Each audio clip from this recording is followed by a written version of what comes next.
4th down and 6. Olbridge gotta have it. Shotgun formation. Nugent, a lot of time. Rolls out. He's running out of space. Will roll the other way. They look, corner of the end zone. Touchdown! Rowan heading for the touchpad with the lead. And the props will take the men's 400-yard freestyle relay. Andrews will be in shotgun. He takes the snap, makes the handoff. He'll throw it down the left sideline. He's got a wide open receiver. He's got the touchdown. Motion man is Simmons. Trotman throwing towards Simmons down the field, and he makes the catch in traffic for a Bearcats touchdown. Back to pass, middle of the field. The catch is made by Britt. She's off to the races at the 40, the 30, the 20, the 10. Britt is in for the score. Back on in, here's Yoxie. Yoxie to the backhand, trying to go to the front, makes the move and shot, and he scores! And Gracie comes set and delivers. And that's it on the ground to second. Throw to first, in time, and the ball game is over. South Shore survives a late scare, and they are the 2024 New York State Little League Baseball champions.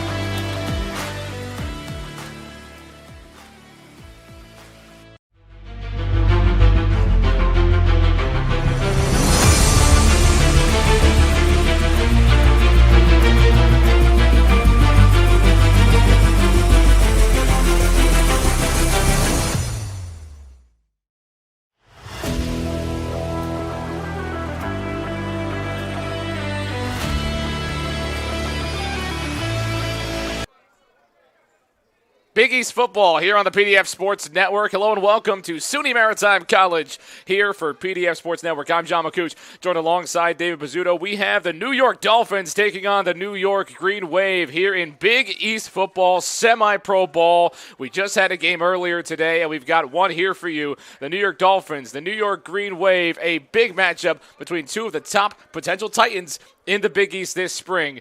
First off, got to introduce my partner, David Pizzuto, who just had a great call not too long ago. How are we doing? Thank you, John. Yeah, looking forward to a great game, too, as well. One team is 1-0, at least on this side and the New York side of play, and either the Dolphins or Green Wave looking to join them.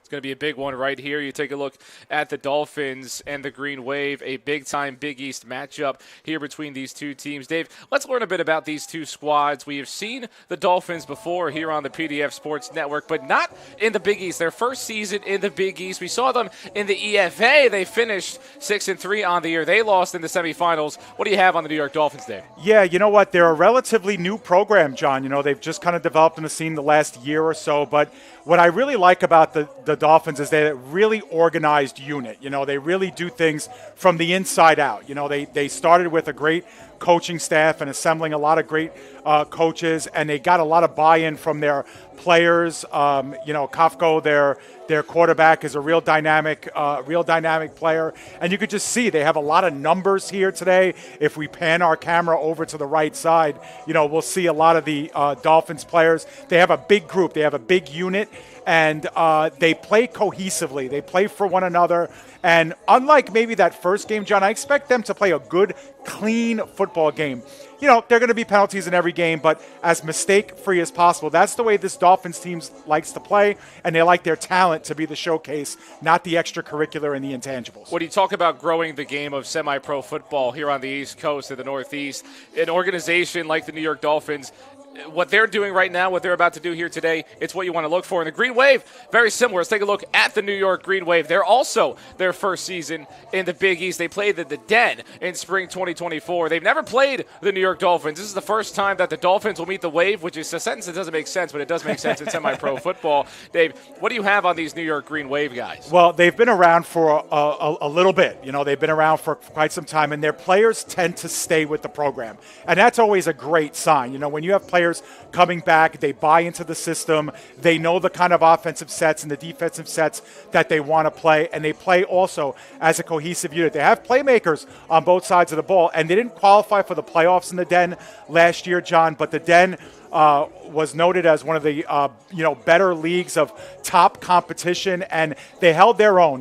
They played hard every single week. They put a good unit out in the field. They too have the numbers. We'll clear this graphic so you could see the squad size. They come in numbers. They come fully prepared. They're a big team too. That's the one thing I noticed. I was on their sideline, so were you. They have a lot of big guys on this team, a lot of size, and that should help them in a game like this. It absolutely will help them. And, I mean, the Dolphins, they're not a small team by any stretch of the imagination, but these Green Wave, they've got a lot of big players. You have to imagine a lot of them will be on that offensive line. And when you look at Big East preseason polls, the New York Green Wave came in at second. The Dolphins, well, they came in at third. So a top three matchup here in the Big East with these 9 teams, these two teams expected to finish near the top of the Big East. But overall, Dave, this Big East has really shown a lot of great football. Obviously, a 30-6 game that we just saw before, but still some solid football played by both of those squads. What are you expecting out of this game today? Well, I expect this to be a good litmus test, John, for what the future of the Big East is going to look like, at least for these two teams. We know that there's another couple of games going on in Connecticut. Our friends at HSG have the calls of those games, the Black Panthers, Bengals, and then the All Lions matchup coming up at about the same time. Those will go a long way in showing what this league is all about. But just like you said, these are two teams that expect to be there at the end.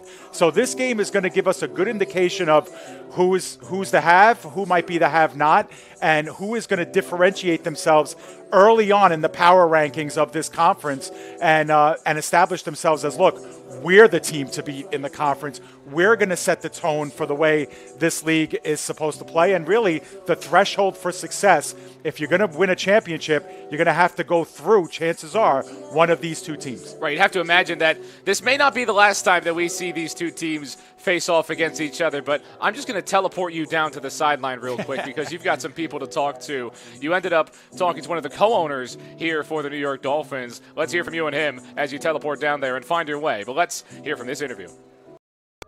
All right, John, I am here with Coach Jerry Rivera Jr., also co-owner of the New York Dolphins.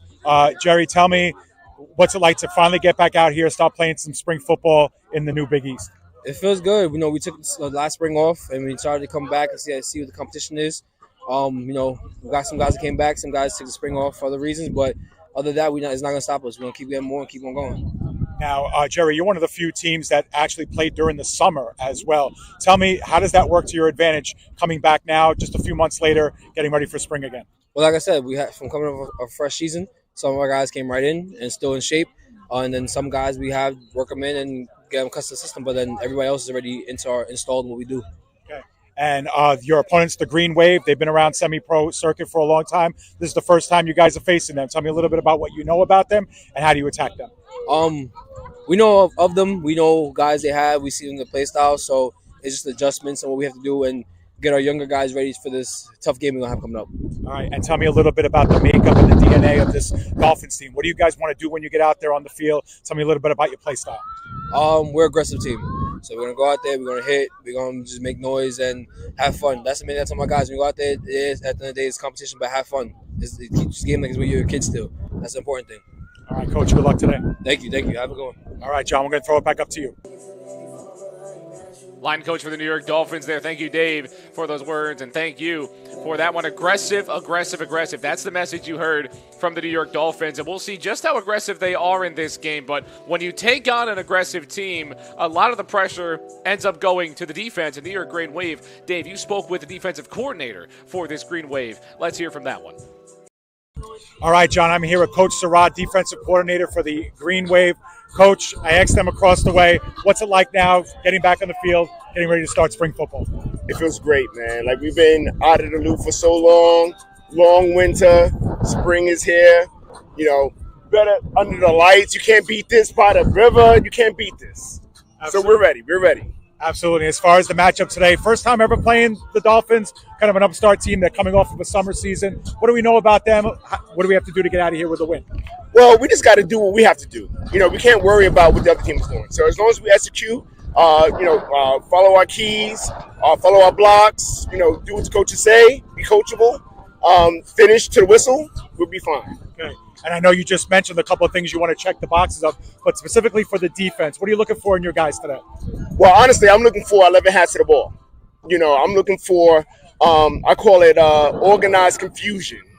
So that's what I'm looking for. All right. And this is the first season for you guys playing in the Big East. Tell me a little bit about the overall goals. Every coach wants to lift the trophy at the end of the season, but what's going to make your coaching staff happy after this one? Well, we're taking it game by game, right? So we're not going to look past anybody. We have very high expectations for ourselves. Right now, this is Dolphins. So we'll figure out who we got to play next. Absolutely. Coach Gerard, pleasure meeting you. Likewise. Good luck today. Yes, all right, thank you got it. All right, John, we're going to send it back up to you in the booth. Just an absolute great football mindset. Go out, play tough defensively. Do you ever meet somebody and you just think to yourself, that's a football guy? That's what we got right there. Dave, welcome back. Thank you. 2 solid interviews from you, and we are just about to get underway in a few moments here. Still practicing and warm-ups, but just kind of, New York Green Wave, that defense is going to be a big factor in this one. You mentioned the size. Talk about speed as well over there in that discussion with you guys. I mean, this New York Green Wave, defensively, this size is going to matter. I mean, I'm just taking a look down to my left, and I have to back up a little bit because this is just a stout team, these New York Green Wave. How do you kind of factor in the fact that the Dolphins are going to be aggressive in this game and you play hard defensively? Well, I think both coaches said it in their own way, and that is they have to worry about themselves, right? I mean, they have to, and we saw this in the first game too. You have to make sure that there's going to be a team that lines up in front of you. You have to make sure that they're your opponents. You have to be able to not, make mistakes or hurt yourself. But also, if you want to do A, B, and C, go out there and do A, B, and C. It might not work to 100%. It might not work to 80 or 60%. But you want to be able to stay true to who you are. And I think conversely, what you want to do is you want to make your opponent play outside of their element. And that means getting off to a fast start or things like that, forcing your opponent to make some mistakes. So I think for both of these teams, the key is stay true to yourself, stay true to your game plan.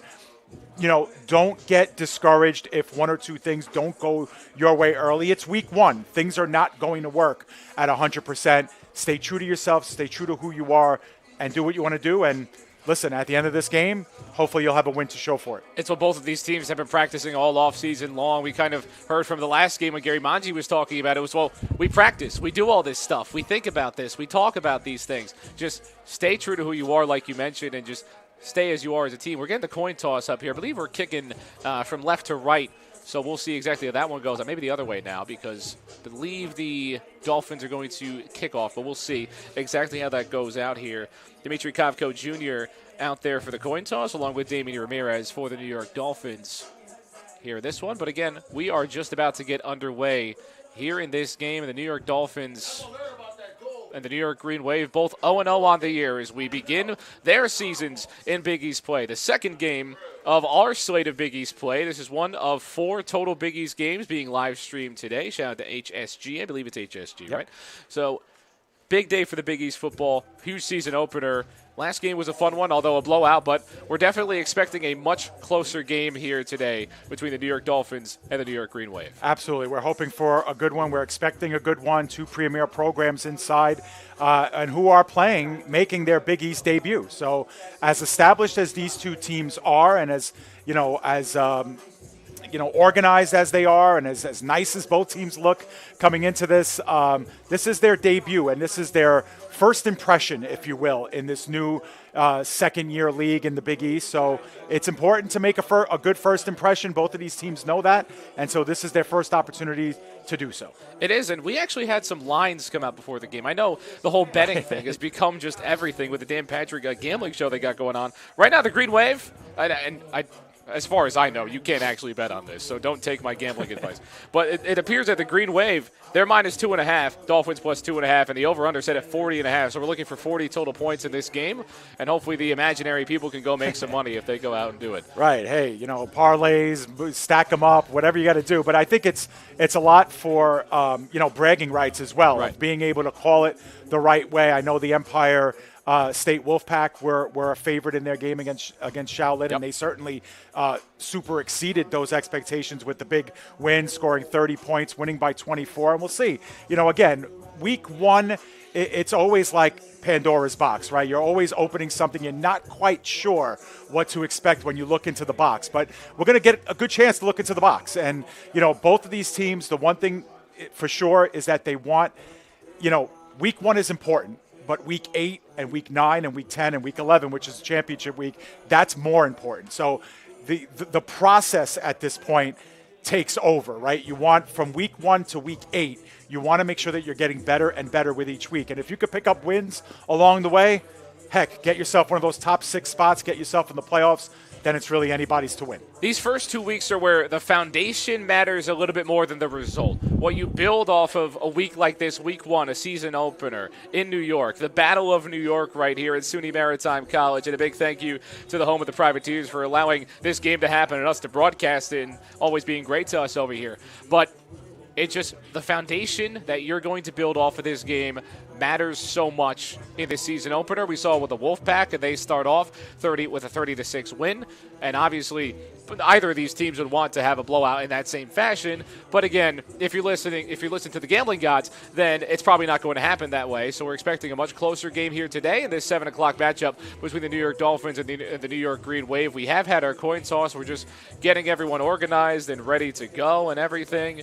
But we've seen teams kind of the preseason rankings, everything you kind of go about with that. We've seen that not matter in sports just about every single year. I mean, Kansas in college basketball was the preseason number 1. I think we all forgot that. Right. They ended up being a 7th seed in the tournament. So the rankings don't matter. What you do on the field matters, and that's exactly what you need to see from either the Dolphins or the Green Wave. We have Lemoyne versus Tulane if you just want to go based off mascots. Right. But again, we're still waiting on everything. Teams go back to their sideline, as the Dolphins do. Still waiting on the Green Wave on the left side for everyone to get ready. We have all 5 officials discussing, ready to roll. But, Dave, we've got a beautiful night brewing here, a windy night. And, again, shout out to Vinny up there, just absolutely freezing right now, bearing the wind, bearing the elements, the fans bearing the elements, these players ready to bear it. And weather-wise, I think the wind is – we don't feel it as much because we close the window just a tad more.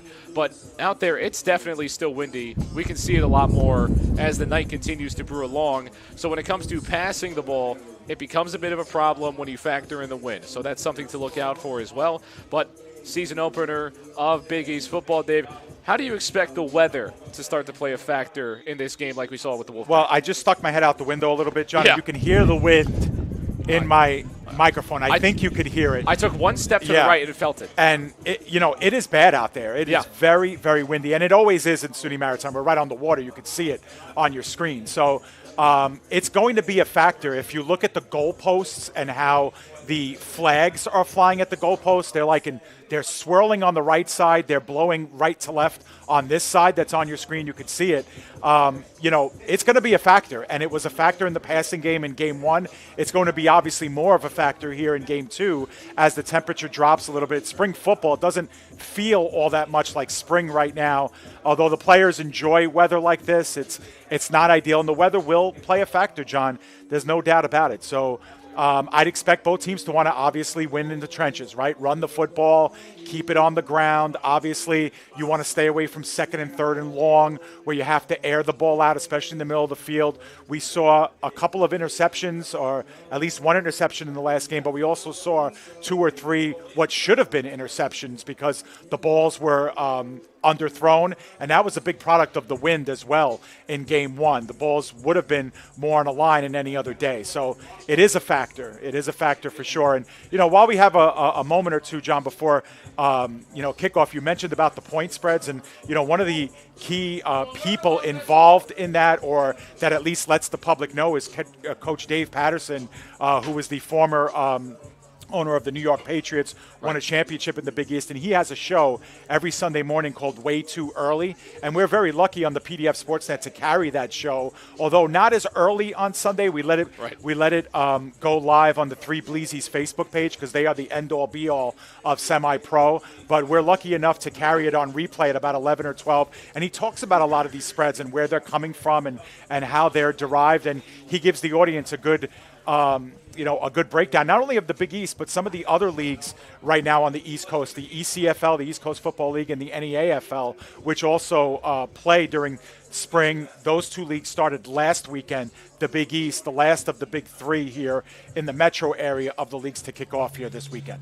And make sure to tune into those shows and a lot of older episodes out there. PDF Sports Network getting a lot of new shows and new content out there. So, great job for you, Dave, setting all that up. But it's a great show as well. A couple great shows as well on PDF Sports Network. But it is interesting because, a lot of people don't know about the semi-pro football scene. Right. It's a very kind of growing thing, a newer thing. It's something that I had to become a broadcaster to learn that existed, right? But it is a great thing that has happened in the Northeast. It's a great community, a lot of great people around this sport and around these organizations, just putting something together, allowing people to continue their football careers, especially in the Big East. It's been a lot of fun to watch, a lot of fun to be a part of.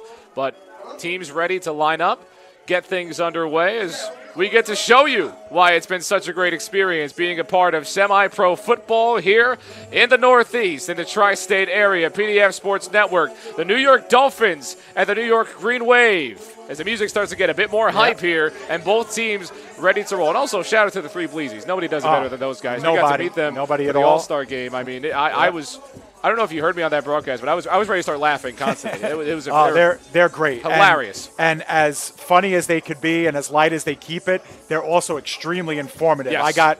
I've been able to get an education on semi-pro from those three guys. And, of course, the key word that you mentioned there before, John, was community. This is a great community, and it brings people out, brings people together, and everybody at the end of the day, there's a lot of mutual respect that goes around, a lot of great football in between, but it is a great community, and when it all plays out here on the field of play, that's when it's the best. That's when it's at its best, and we can't wait to get another game started here, Dolphins and Green Wave.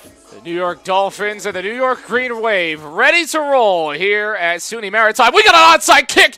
Onside kick to begin the game! Are you kidding me? And I think the Dolphins might have gotten it. We've got two signals the other way, and it's going. Is it Sean Payton? Wow! Well, that's a statement, right, John? You want to make a statement in week one, right? You want to show people what you're all about, the kind of team, the kind of DNA that you're all about. How's that? How is that for a statement on the game's opening play? You just take the ball right away from your opponent, win an onside kick. No one expected it. And here we go. Get ready. Buckle up. Every Colts fan just felt a dagger through the heart if you remember that Saints Super Colts Bowl, Bears, halftime Saints, Colts Saints, Sean Payton's onside kick call. The New York Dolphins, they talked about how aggressive they were. That's a bit more than aggressive. I can't even find a word for it. So now we've got the New York Dolphins who are kicking off to start things off. Yeah, they made that decision about 24 hours ago. They were going to make that onside kick, executed to perfection here at SUNY Maritime College in Throgs Neck, New York. Wow, that's how you start a football game. Well, and Coach Jerry told you, right? Yep. Aggressive. They want to play aggressive. That's in their DNA. And, wow, they didn't waste any time to prove that. Quite literally, no time has expired on the clock. With 15 minutes left to go in the first quarter, we've got the snap. Fake rolling out to his right. He's going to be brought all the way down, is going to lose a few yards on that play. Dimitri Kopko Jr., the ball carrier, and the quarterback today for the New York Dolphins. Yeah, absolutely. That's just a great job by the defense. And what did Coach Sherrod say, right? All hats to the ball. Yep. 11 hats to the ball. Well, there we go. The first play of the game, as I'm having a problem here. We'll get it rocking, don't worry. But, again, 11 hats were absolutely on this football, just swarming to the ball, playing aggressive like it was expected. And, again, a good read, just couldn't finish that block there. And that led to a big-time loss. I lost 4 or 5 yards on that play. It looks like 6. And that's it. This might be a free play, but they'll blow it dead. So we'll see if that ends up being a false start or an offside. They'll go false start. So back them up even more on this second down and almost 20 now. Second down and 21 to start things off. So after the onside kick, you have a big negative play and a penalty. Yeah, it's actually closer to 22 here. So wow. Second and a bunch here. Well, that's one way to disrupt a big play that went opposite you, right? You get a big stuffing on first down. We talked about it at length at the first game. Penalties, pre-snap, they'll be a factor. Be a big-time factor. Kopko Jr., this snap actually goes to the back here, and he's brought down. Another loss. The New York Dolphins unable to find offense here so far, and another loss. Well, that play, again, looked dead to rights. It looked like it was a direct snap to the H-back, and Rudolph to Leslie. there's just nowhere to go. not much he could have really done. Direct snap. Yeah, halfback direct snap right there. Went right to him, went a bit high, but again, another aggressive defensive play. These edge rushers have been working hard today. So 3rd down and forever here to open things up. Great penetration on that left side of the line. Takes a snap, drops back, rolling up, running all the way to his right, makes a throw, and that one just hits into the dirt. So we'll get a punt coming up here to start things off for the New York Dolphins. So after an onside kick that shocked the world, the defense of the New York Green Wave just surfs this New York Dolphin team. So the gamble, it pays off, but it ends up not leading to anything. And if anything, it leads to bad field position. Yeah, 100%. Talk about reversing the field here. You get the ball 1st and 10 at your own 45, and now you're punting, and your punter's lined up at about the 15. So that's a tough way to start. After the high of winning that onside kick, they've officially go negative 17 yards. Yep. In the opposite direction. So we get Damian Ramirez on to punt for the New York Dolphins. We'll say one of the great jersey matchups that we've seen. The uniforms look great. It's tough snap to hang on to. This floats all the way up to about the 46-yard line and goes out of bounds. So the New York Green Wave will take over at just shy of midfield to get their first drive of the day. Yeah, so not a bad swapping of field position here. If you're the Green Wave, you will take that any day of the week. It ends up being about a 25-yard punt, close to a 30-yard punt. But when you think about all the, real estate that they lost on that drive, it almost ends up as a wash. Pretty much does. It's basically, if you did end up kicking it off and you kicked it out of bounds. We also don't have a clock running, yeah, so we're we'll see. Going to try and eliminate our clock, so we'll get that out of there. We'll have to just kind of make it up. Oh, no, we do have the clock running now. I think they might have heard me. Oh, okay. We'll see if we can get that. We'll just wait for the second quarter to get that proper. No worries. It's okay. We'll catch up at some point. Yeah, we're good. No worries at all. The guys here at the Big East doing a great job here. Presentation-wise, they got great food out there and drink and refreshments for all the fans. Fans are having a great time. It's really a celebratory atmosphere here at SUNY Maritime, and there's the right there we go. time on the clock. 12:22. We've got our 6th official up here in the booth with us as well. So perfect. So we're all up to speed, and perfect timing for the New York Green Wave to get out of their huddle and ready to go. Here to start things off, 0-0 between these two teams in the season opener of Big East football here on the PDF Sports Network. 2 receivers on either side. Great neon green cleats right here. Drops back, throws all the way to his right, has a man down the field, and he's got him! First play of the drive, touchdown, New York Green Wave! Well, that was a beauty, and that was a dart against the wind as well. What a gorgeous play. Errol James with the touchdown. Phenomenal throw. Able to secure that ball just out in front of him. And what a way to open things up. They get a big stop and a 3-and-out, and they get a down-the-field touchdown. Wow. Yeah, what did we say, John? First impressions, right? You get a chance to make one. We'll see it on a loop. We'll see it one more time. Just what a strike. Perfect. Down in the stride. field. That's about as gorgeous as you're going to get, especially for a first play of the season. This Green Wave team's not playing. Harold James with a phenomenal way to start things off, and they will. Looks like they will kick the extra point here. Now, unfortunately, we do not have the quarterback on our roster, number 14. See if we can get that from Earl next to us in just a moment. Kick is up, and that is just wide to the left. Wow, the wind blew. Did you see how that hung up? Yeah, it hung up and then flew to the left. So the points will stay at 6 for the Green Wave. If you wanted an example of how this wind has been affecting the field of play, that's it right there. A windy Saturday here in New York at SUNY Maritime. We'll take a look at that kick right there. That is just impressive. It came back in, basically. It looked like a Star Trek, Star Wars force field. Something happened. That was wild. Magneto was there or something with 12-13, 6-0. Wow. Hey, Earl, you know who's playing quarterback for Green Wave? So we'll get a kickoff up here. We do have the quarterback, Juan Rodriguez. It is, quarterback. yeah. So we've New seen York him before. Bears fans. Oh, you did? I didn't see the green wave. 12-13. The 6-0 football game. New York Green Wave will kick off to the Dolphins. No, there were 2 pieces of the deal. I gave you 4 sheets. Oh, okay. Yep. All right, going through some roster issues got here, and we do have Juan Rodriguez on our roster. See, we didn't do this thing called looking at the second page. That's why Earl is the man. Right, Earl's great. This makes a lot more sense now. It does. There we go. Thank you, sir. Yep. All right, thank you, Gotcha. Earl. Much appreciated as always, and we'll get a kickoff up here. So now we know who everybody is. Because we saw some blank names just on the roster, so we just assumed that was everybody. But again, it's like when you have a test and you forget to do the back, and then the teacher's got to give it back to you. That's basically what just happened.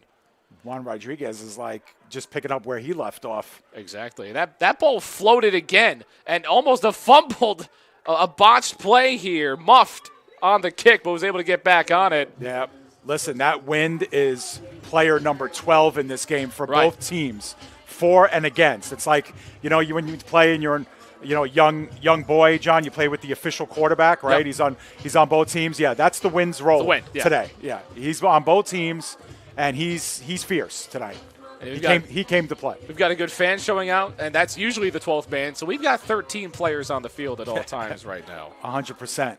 But again, we'll just go back. Juan Rodriguez, the strike, Errol James. Yeah, it seems like every other pass he throws is a touchdown these days. Juan is just incredible. Right, we saw him in the All-Star game, if I'm not mistaken. Yes, threw 4 touchdowns in that game. Had a phenomenal game. Another halfback direct snap goes out to the right, trying to bounce this outside. Might have picked up a couple, maybe got back to the line of scrimmage here. Maybe a minimal gain, if anything, on that play. The New York Dolphins, again, still trying to find their offense. Now, do we have a penalty as well on this play? See some laundry, and we may have a holding. We do have a holding call, so that'll back up the Dolphins again. So on the first drive that they had after getting the onside kick, they backed themselves up. Drive number 2, they continue to back themselves up. Yeah, they officially went negative 16 yards on their first drive of the game, and now they're 10 in the hole here via the penalty. And you understand what they're trying to do. John, we said it before. You don't want to come out of your shell. You don't want to start doing things that you're not about, especially only down by a touchdown. But eventually you got to get past the original line of scrimmage as well. Kovko Jr. takes it, and he loses that snap, picks it right back up, though, rolls out to his left, all the way in the backfield here, trying to create some space. He'll just throw this ball out of bounds over towards the Green Wave sideline, and it will go all the way into the stands. Fan near the bench will just give this ball right back, and that'll make it 2nd down and 20. Yeah, but still, that's a smart play by Kovko, because so many quarterbacks there will either, eat that ball or they'll throw it into the ground and they'll take a grounding penalty there. He had the wherewithal to get it past the line of scrimmage. There were receivers in the area as well. He was outside the pocket, so knew exactly what to have to do. Get rid of that ball, live to see another day. I mean, a big difference between these two quarterbacks in age. Rodriguez, born in 95, Kovko Jr., and that pass is incomplete. They'll say incomplete. Had it for a moment and dropped on the strike from Kovko Jr. Kovko Jr., again, born in 04. Yeah, so about 10 years difference. Right. It's about 9. Basically a decade in between these two quarterbacks of experience as well. We get to the point where I see players younger than me on these teams, so it's always great. We'll see another look at that one. Definitely not enough possession to make this a fumble, but would say a good strike, but a good defensive play. These New York Green Wave defenders, they're just something to behold right now. We'll see if they can keep it up for the rest of this contest, but right now that defense that we heard about for this Green Wave squad, it is showing out today and against an aggressive and very good New York Dolphins team. Kovko Jr. looks to his left, going towards the sideline. He might have a man just too far, tangled up, no flags on that one, and that will expire the drive. Yeah, it's not a poorly thrown ball. Not at all. Just a little bit out in front of. Remember the wind now going at the backs of the Dolphins. Yep, he was looking for Devin Bryant there. Could not complete that pass, but again, the wind going towards their backs, and we'll get another punt from the Dolphins. The Green Wave have already scored a touchdown. We'll just see how far this one was. Didn't look like the wind carried this one in a negative way, just a bit too far out front, and maybe expecting a bit of a tangle up there at the end also, bringing down the receiver. No flags came out on that one. It definitely dropped it in the zone, but ooh. And that is fumbled out, and he's going to have to take this as far as he can, and that will be a turnover on downs, no kick. So the New York Green Wave get phenomenal field position after that big-time defensive play. Yep, and that time it was just a matter of the snap, and that's the second one that went awry there. And that one came up and bit him. But Tyreek Noble getting in there on that play. But now the New York Green Wave, what a moment. We'll see it again. And this snap was just went right in the chest. It just dropped. Yeah. He just dropped that football. Yeah, that's on the punter there that time. It was Noble that got in there and finished that tackle. Actually ran all the way towards the benches over here. Just went straight to the benches. Yeah, and that's the great thing about having a player like Noble on your defense is that you don't need to send a lot at the quarterback or, on that case, on the special teams punter. He causes disruption. So Rodriguez, he'll hand this football off. Tackle being broken now, trying to continue to churn and bounce this out. It takes every Dolphin to bring him down on that play. That'll lead to just getting back to the line. Yeah. Kevin Pear on the carry. Got him a yard, maybe a short 2 on the play. Just a couple inches maybe. But definitely went past the line of scrimmage at least. Great field position right now for the Green Wave. Yeah, and if you're the Dolphins defense now, you are feeling it here very deep inside your own territory. You've yielded the 1-score touchdown. Now you really got to buckle down and just start getting a feel for the game here on your second drive. Might be tired already. So Rodriguez, receivers on both sides. He'll just throw that quick bubble out, working towards the outside. A stiff arm, and he sits him down big time, almost bringing him down. And it takes another 2 Dolphins to come in and finish that tackle. A huge stiff arm to his defender into the ground. Great way to just continue to grab and pull to try to bring him down. But that'll make it about 3rd down and a couple. And a necessary stand right now for the Dolphins. And you'd have to imagine, we've seen the Green Wave kick, but it may just be 4th down territory here. Yeah, I would agree, especially after seeing that last extra point attempt just get hung up and kind of flattened in the wind. But, yeah, that play is all predicated on the ball carrier's ability to do something at the line of scrimmage and make that first guy miss. And that's exactly what happened there. That's the reason for the gain of about 6 or 7, leads to a 3rd and short. So we'll see if the Green Wave can respond. Offensively, just needing a couple for the first down. Not much more for the touchdown. A strike right into the end zone, and they're back on the scoreboard. The Green Wave get right in the end zone. Rodriguez with a strike, and New York, another touchdown. Well, a great look off in the flat by Rodriguez, and then he doubled back, saw his receiver running that quick slant, and you could see he kind of looks in the flat first, looks in the corner, so to speak, or make sure there's a bite down on it. There it is. There's that look, and then boom, you see the corner moving up, and in perfect harmony with him, the wide out. And just like that, it is 12-0 Green Wave. They are making a statement here in the first. So you know Rodriguez has a ton of experience playing the quarterback position, able to just do a little pump fake, shoulder fake, and force his defender to step up a little bit, and that allows him to throw that strike into the end zone. 12-0 is your score. Pending an extra point, we'll see if the wind is still carrying here. That kick is up, battling against the wind, and it is good. So 13-0 is your score here from SUNY Maritime. Yeah, no doubt of that time. They got a lot more leg on it. And, yeah, Green Wave 2 for 2 now on their drives now, albeit the very short field on that last drive. But, you know, give them credit, a little mix of run and pass there. They get a bubble screen. They get a quick run, a bubble screen, and then, of course, that look off underneath. And the timing pattern in the end zone virtually uncovered. As a matter of fact, we're going to back up and see that one again. Yep, let's see it.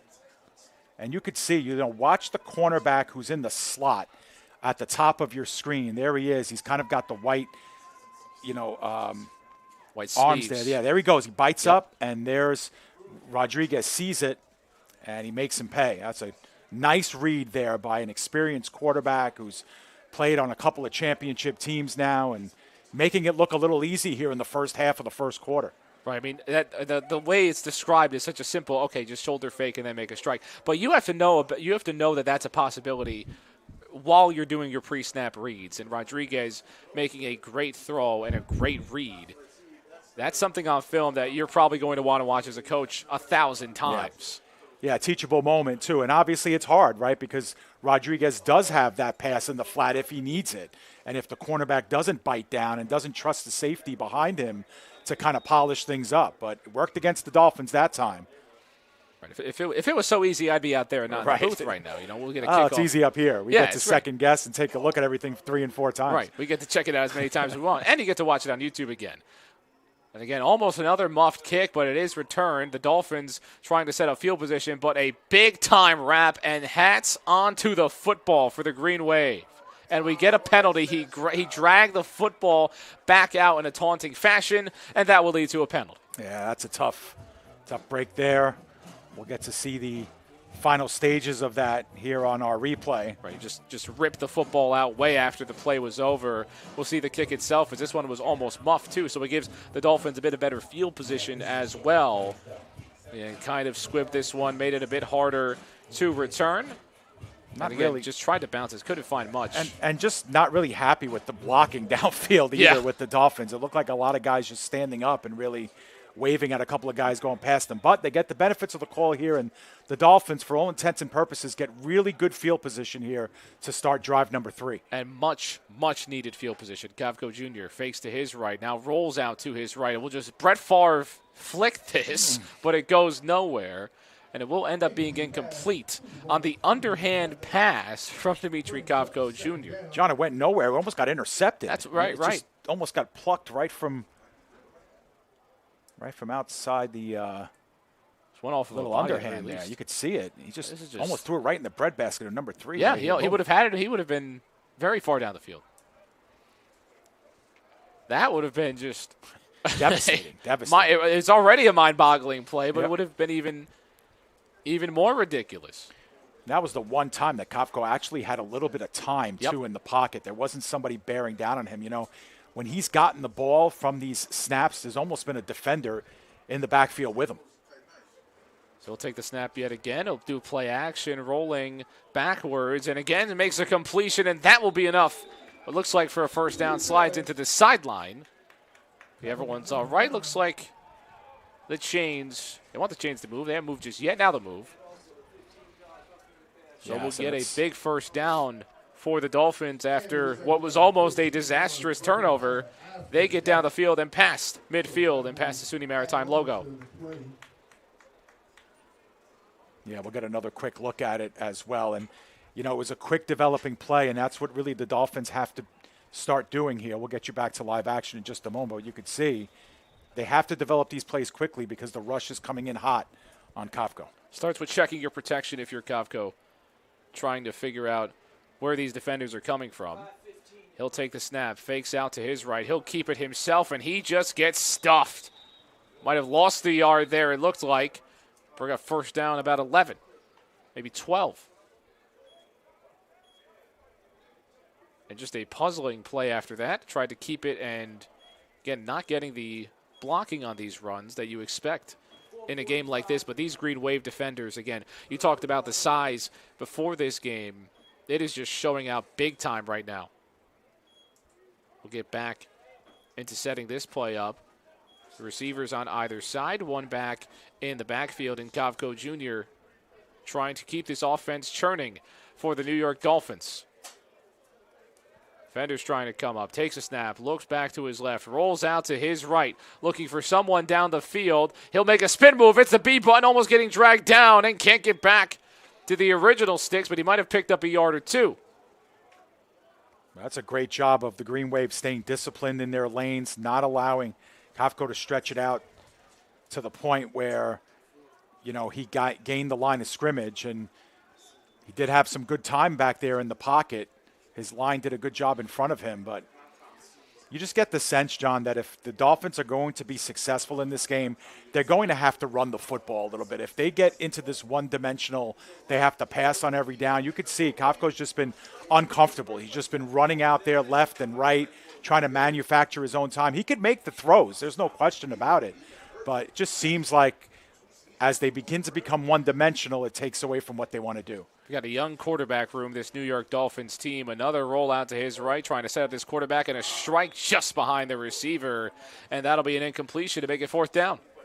Yeah, and that one looked like it had potential there. Wide receiver, kind of sitting down in the zone.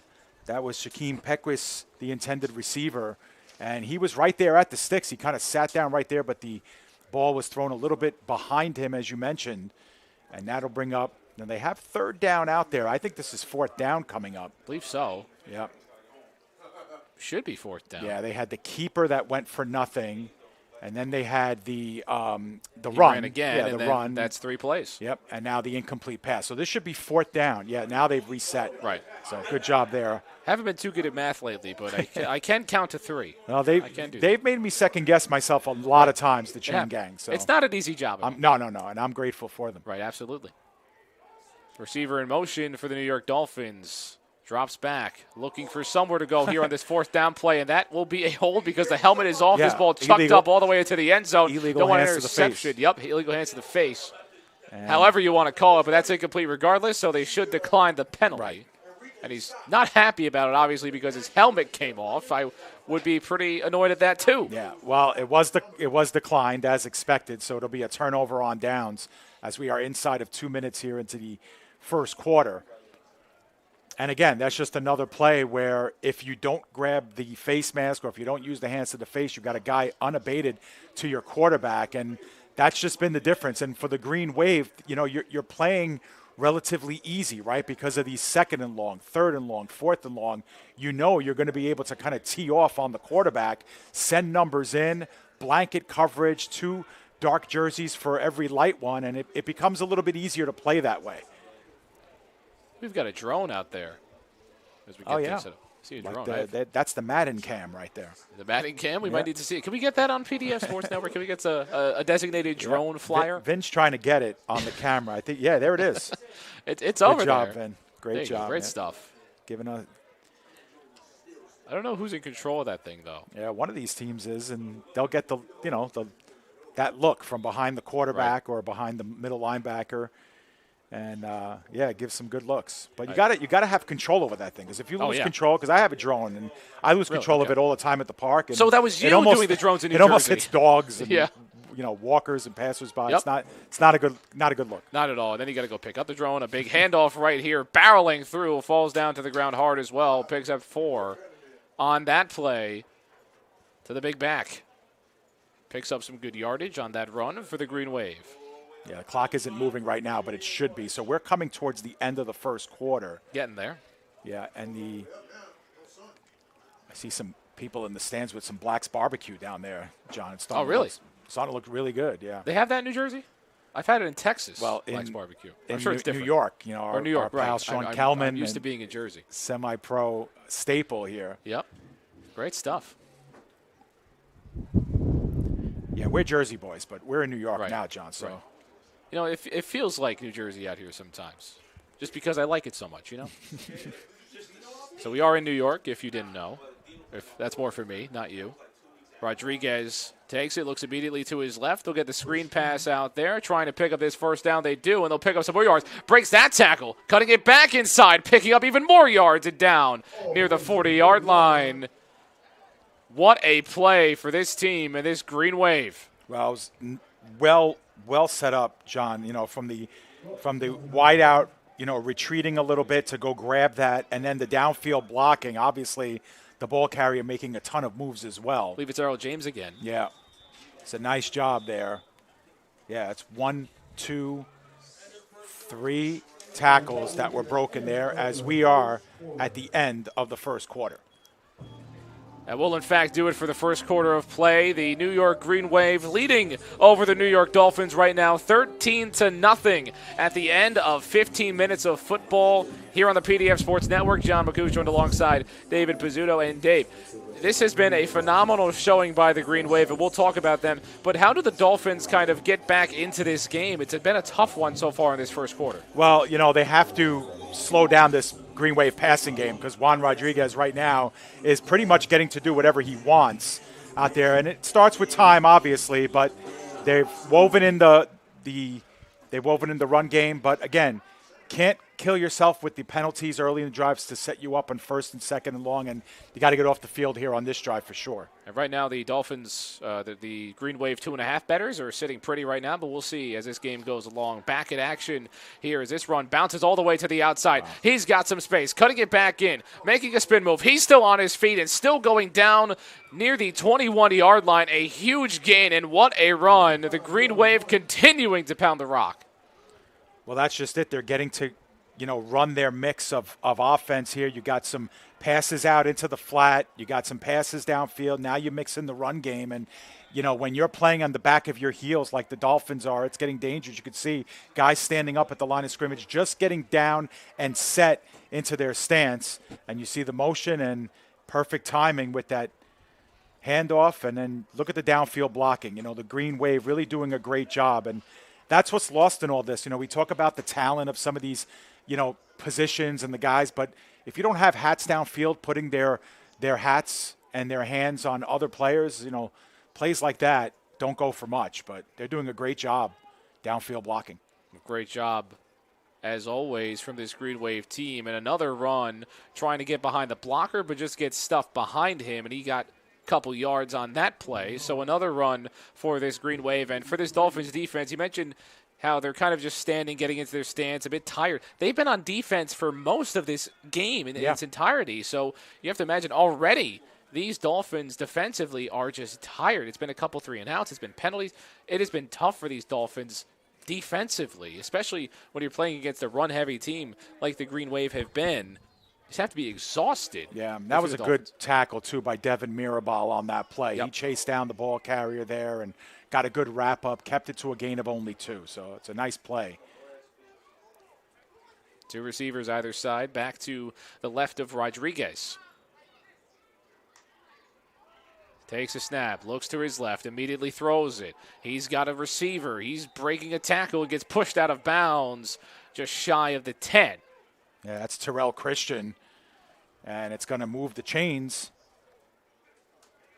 And again, Christian just kind of hanging out in the soft part of that zone, just kind of by himself, and allows Rodriguez to scan down the field, notices he doesn't have something all the way down the field. So you know what?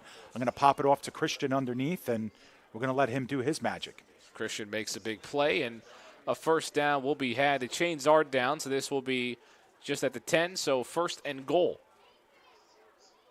for the Green Wave. Here with 12:20 left to go in the second quarter. A big handoff right up the middle, going up the gut, stuffing on through. He's got somewhere. He's at the 1, it looks like. They think, the Green Wave obviously will think they have it, but he is just shy of the end zone here. Maybe a yard and a half short, 2 yards. It's Trevor Christian, I think.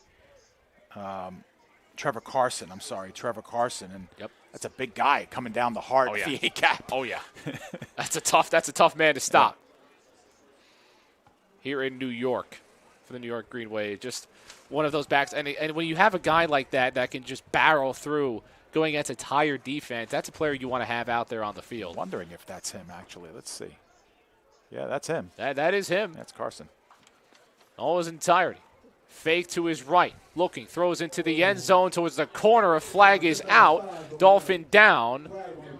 So we've got a flag. Looks like it'll be on the Green Wave as that throws incomplete. We'll see how much this backs up Juan Rodriguez and the New York Green Wave. Yeah, that was second and goal. And they are going to back things up here, so it'll continue to be second and goal. The down marker has third down, but be second and goal from now, just inside the 15, it looks like. About the 13-yard line is the line of scrimmage. So about probably a holding penalty. Back above 10, it appears. And do we have a timeout here? Not sure who that timeout was called by. It looked like they signaled to where the timeout was taken just yet. I'm going to guess this was taken by the Green Wave. It looks like there are officials pointing towards the Green Wave side of things. We'll take a shot. All right.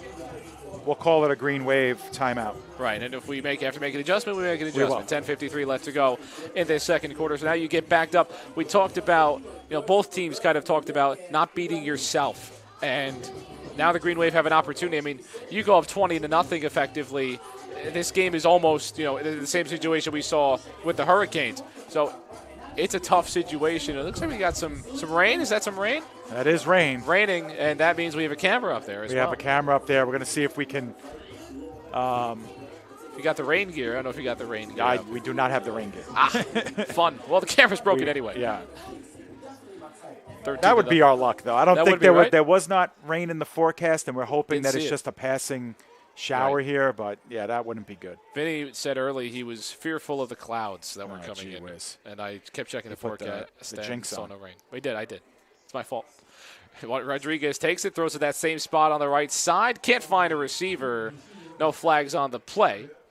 Yeah, that was dropped in between two different receivers. I'm not sure exactly who Rodriguez wanted to get that ball to. But it was dropped in there into kind of no man's land. Nowhere for a receiver to make a play on that football, so third down and quite a bit here on 3rd and goal. With the Green Wave trying to get a big-time touchdown to at the very least make this 19-0 against the New York Dolphins in a top 3 preseason poll matchup. Now, John, the down marker says 4th down. I have it as 3rd. I did as well. Yeah, it was a 1st and goal. They ran a play. Then they had the penalty. Must have the down counted after the penalty, but I don't think so. Yeah. Would have had to be an after the dead ball snap, so we'll see exactly how this turns out. But as of now, we've got receivers bunched up on either side. Back to the left of Rodriguez. He takes it, looks to the end zone, throws right in there, and receivers get tangled up. Overthrown. And overthrown out the end zone, so Wow, and See, I the think the turnover on Dolphins, downs. Yeah, and I'm the only thing that I'm assuming, John, is that the penalty on 2nd down was a penalty and a loss of down. It's the Right. only explanation. As all I can think of is an illegal touching type of penalty, Yeah. something that also counts the down, but is also 10 yards. But nonetheless, we'll have the officials of the world tell us what happened, and it'll be a possession for the Dolphins, so the Dolphins get a big stand. absolutely, so that's a really big stop by the Dolphins. Now they're pinned deep in their own end, Nothing for the chat, I guess. but no, it wasn't. Yeah, Don't have any Nothing officials there, out there. but they'll have the ball now, 1st and 10 at their own 13-yard line, and coming off of a good stop, a stop that they really needed. Trips right, and another whistle. Timeout. It's like a timeout towards the Green Green Wave. wave. So either way they took a timeout at some point. So we assume they have one timeout remaining here with about 9:04 unofficially here at SUNY Maritime as things slow down to the Dolphins. I mean, it's not great field position, but this is a major drive for the Dolphins when you talk about the rest of this game. Yeah, it is, and also for the fact that it gets their defense off of the field, and that's why this timeout is pretty big, called by the Green Wave, because if anything, it helps the Dolphins kind of catch their breath on their side. We know there's a couple of linemen out there who are probably playing both ways as well, so this is a much, welcome respite a little bit here, and they would love to piece together a couple of 1st downs on this drive, maybe switch the field of play at the very least here, get their guys who are tiring some rest. And you talk about giving your players rest and also talk about the Dolphins and their need to run the football. Those things go hand in hand, obviously, except for the players that are playing both ways in this situation. They're going to be tired no matter what. On the flip side, you have a very well-rested Green Wave defense out Right. there. Looks like the chains fell down. So we had to pick them back up. Again, the wind affecting everybody today. Yes. So a big drive here for Dmitry Kovko Jr. Trying to get things right for his New York Dolphins with big expectations this season. He'll hand this football off. Running back trying to make a play. Spins around, breaks a tackle, and he's past the 1st down marker in a big run for this New York Dolphin team. Yeah, biggest play, I think, from scrimmage for the Dolphins here in this one, and a great, 2nd and 3rd effort there at the line of scrimmage by the ball carrier. Moves the chains. They go to trying to go quickly here. We'll try to squeeze in this We got replay. time.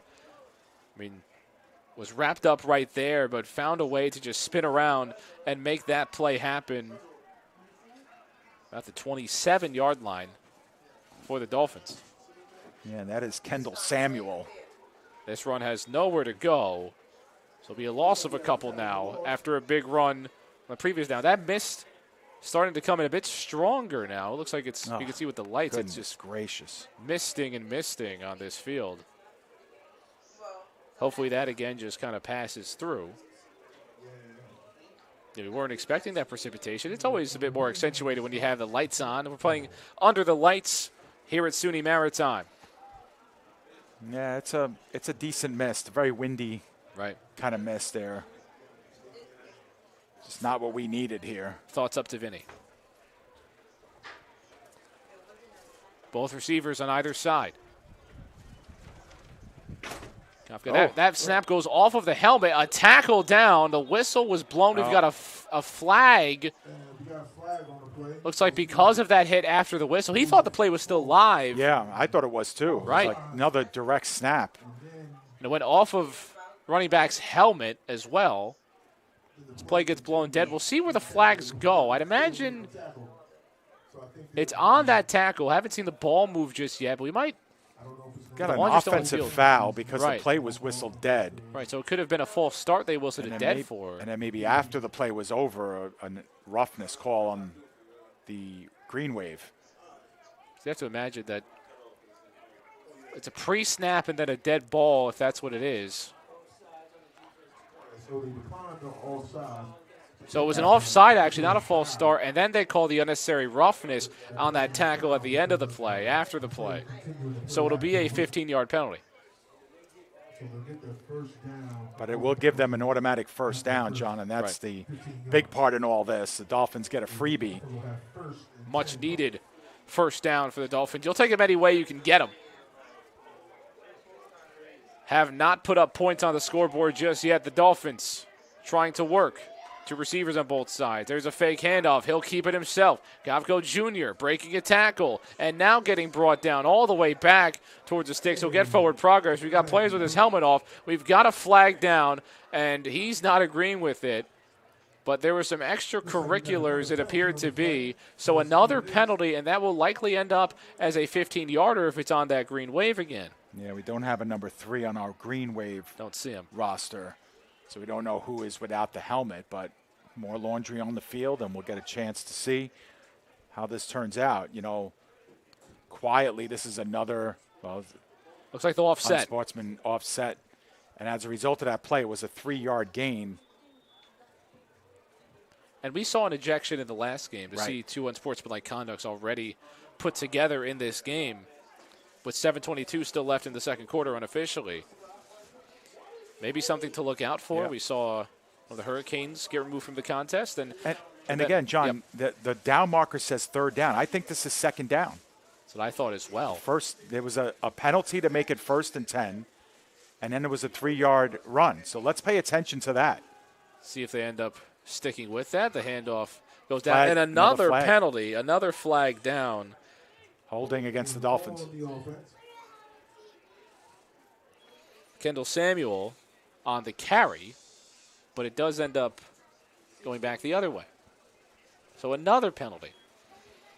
Yeah. It's And what, 3-4 plays in a row with a penalty? yeah, and, you know, we said this a couple of drives ago for the Dolphins that if they want to have success in this game, they're going to have to start running the football a little bit better. But again, it's going to be very hard to run the ball when you put yourself 1st and 20, 1st and 15. Now it's going to be a second down and I think 17 coming up. So now you've just made yourself, you know, into another passing situation. It looks like it's going to be a second. Now, this should be second down, not third down. Still says third down on the sticks. Yeah, and I'm afraid of that. I'm very scared, Dave.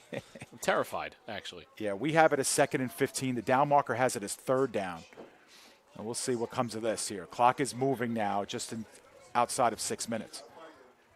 Second quarter quickly dwindling away.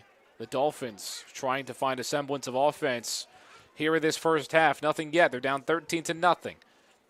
Handoff right back to Samuel. Looking through. He gets jammed up at around the 37. Gets blasted. And that'll stop that run.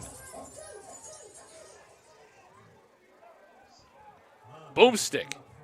Right there on that tackle for the Green Wave. My goodness, we'll take another look at that in just a second right here with about 5.5 minutes left to go here in the second quarter of this football game. They have it as 4th down, John. This should be 3rd down. Right. But no one on the Dolphins side of things saying the opposite. No, they're not protesting, but this should be 3rd down. It appears that we will get a punt from the Dolphins.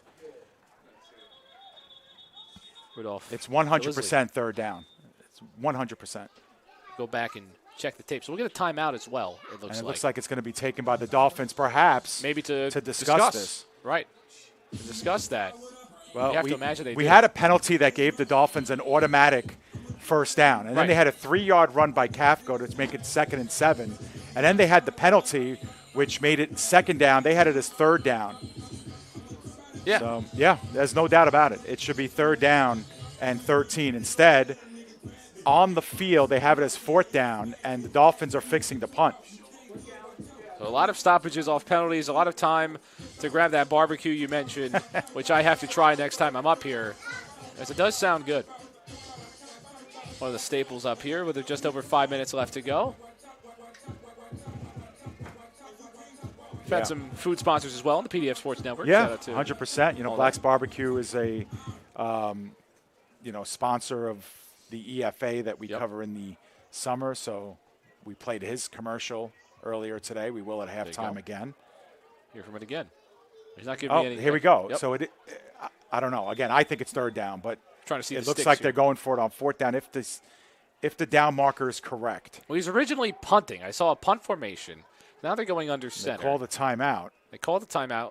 And now they'll fake the handoff, go out to his left. He's got a receiver down the field. Triple coverage right there, and that play cannot be made. Incomplete. Triple coverage gets broken up. Yep, it's going to be lost turnover on downs. Yep. So it'll be a turnover on downs, and it was supposed to be 3rd, but it is 4th down and a turnover on downs, so the Green Wave will take over. John, we have to start paying attention to that because I think the people who are doing the chains are advancing the down after a penalty. Right. And at first we thought when the Green Wave had the goal-to-go situation, at first we thought there was a penalty and a loss of a down, and that's why the Green Wave lost the down. But now the Dolphins have lost the down as well. So it's happened twice now. And no one's realizing it. Yeah. Again, unless if there's... And I think, just in the heat of the game and, the you're coaches. Not exactly. About that. You're assuming that all the downs are being kept. But Rodriguez will come back on. The Green Wave will take over. 2 receivers on either side of him. That snap gets a bit botched there and just maybe gets back to the line of scrimmage or a loss. And a rough snap there on the center there. Rodriguez able to at least get the handoff down. So that'll make it 2nd down. Let's start doing our math here. Yeah, that was a dangerous snap. Now, Green Wave trying to go quickly here, try to catch the Dolphins out of their element. And they know that the Dolphins are tired as well. Handoff goes through, and another big-time run for these Green Wave, and a couple yards shy of the 1st down. So pick up about 6 on that one, a big 6 or 8 right there. Big gain for the Green Wave. Yeah, we're going to split the difference, call it 3rd and 3 here. Cool with me. So 3rd down and a few. And it is 3rd down on the field. Well, as long as there's no penalties, right, it becomes a little bit easier, but it's really when we've had the penalties and the multiple penalties where we've seen some, disagreements here. So we'll see. People at home are the lucky ones. They can go back and scrub back and watch and if we're figure wrong, it out. If we're wrong, they can laugh, and it's funny. That's okay. It's all good. Rodriguez. Got we movement. had some jumping, so no free play here. Yeah, they'll call the false start. False start on the offense. So they'll back him up about 3rd and 8. 3:53 left in the second quarter. So what was originally a 3rd down and short is now a 3rd down and pretty long. Yeah, this game got off to a flying start, John, and it's kind of halted a little bit. And, that's good for the Green Wave. It gets their defense, rested. They're kind of, taking the air out of the ball a little bit, which is just fine. They're up by 2 scores here. They're in control. They own field position. And if we're up to them, they'll utilize all 3.5 minutes remaining here in this first half. We'll see how they go about it. They've been running the ball really well so far in this game. It was pair before in the backfield. Rodriguez looks to his left. That'll be a screen pass. Back with it. They'll pick up the first down and a couple extra more. Breaking a tackle here. Still not down yet. Whistle finally blown. And another big-time play. Sadiq Nathaniel able to make that catch and take it pretty far past the first down marker. And now the Green Wave keep on churning.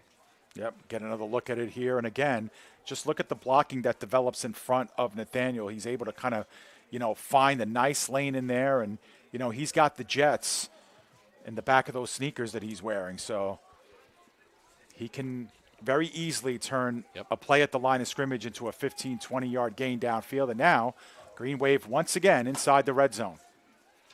Offense continues to fire on all cylinders for this Green Wave team. Snap taken, handoff yet again. This one's Pear. Pear tries to hurdle. Oh, my goodness. Couldn't get over. Tried to go up and over, and a dangerous one at that. Thought he was in the Olympics for a minute, but does not. It just maybe picks up an extra yard on that one. That's always while it's entertaining, it's always a bit scary to see a player go up in the air like that on the field, and we'll see what he was thinking there. Player went down. He tried to hurdle. Yep. And that's just... Defender stayed up. Stayed up. It's a dangerous play. But everybody's all right. And that'll be the 2-minute warning. So that'll cause the 2-minute warning. And we have a 13-0 game. The Green Wave with a couple of minutes left to try to score here near the red zone on the PDF Sports Network. Big East football. New York Dolphins taking on the New York Green Wave, and a great one. The offense for the Green Wave continuing to move with Pear as Pear took a carry, tried to hurdle a man, tried to go up and over. Unsuccessful at that, but he did pick up some yardage for his squad, putting his body on the line for this team. I mean, that would have been, if he ended up completing that hurdle and continuing, that would have been on Highlights Central for the PDF Sports Network. Might have had to put that on the YouTube Shorts game right there. But 2 minutes left to go here at Maritime College at SUNY Maritime, home of the Privateers. It's Big East football. Yeah, so the clock resets to an even 2 minutes here, and looks like that was more of a gain of 5 than it was 4, so I'll update that. But, yeah, I'm really impressed with the Green Wave. Even offensively, they've got the 2 scores, but just the myriad of ways that they're lining up, John, and they're using motion, and they're getting, delayed. We saw, a pitch before. They're working at the line of scrimmage. They're working middle of the field. We've seen a couple of fade and time patterns on the corner. They just look like they have a lot more tools in their arsenal. And Carson's back in the fullback position as well. And off over, stiff arm, trying to keep this outside. And another wrap-up from the Dolphins. So force third down, about 7. Yeah, and you see, some of the promise of this Dolphins defense. When they get after it and they're able to meet and win the battle at the line of scrimmage, they're able to do some nice things. They get, hats to the ball. They're able to, like, Coach Jerry said, like, stay aggressive, and they play a little bit with that edge. But, they have to win that battle at the line of scrimmage, and they did on that play. So 3rd and 7, and the clock, by our account, still running here. Clock was still continuing probably to move there. Closer to 1 minute at this point. Closer to 1, maybe 1:20. Right. As we dwindle down here in the second quarter. Been an entertaining first half as the Green Wave jumping out to a lead, trying to extend that lead here in the endings of the first half. Rodriguez takes it, looks right, then delivers a strike, and almost intercepted, goes off of the hands of that defender. Couldn't make that pick.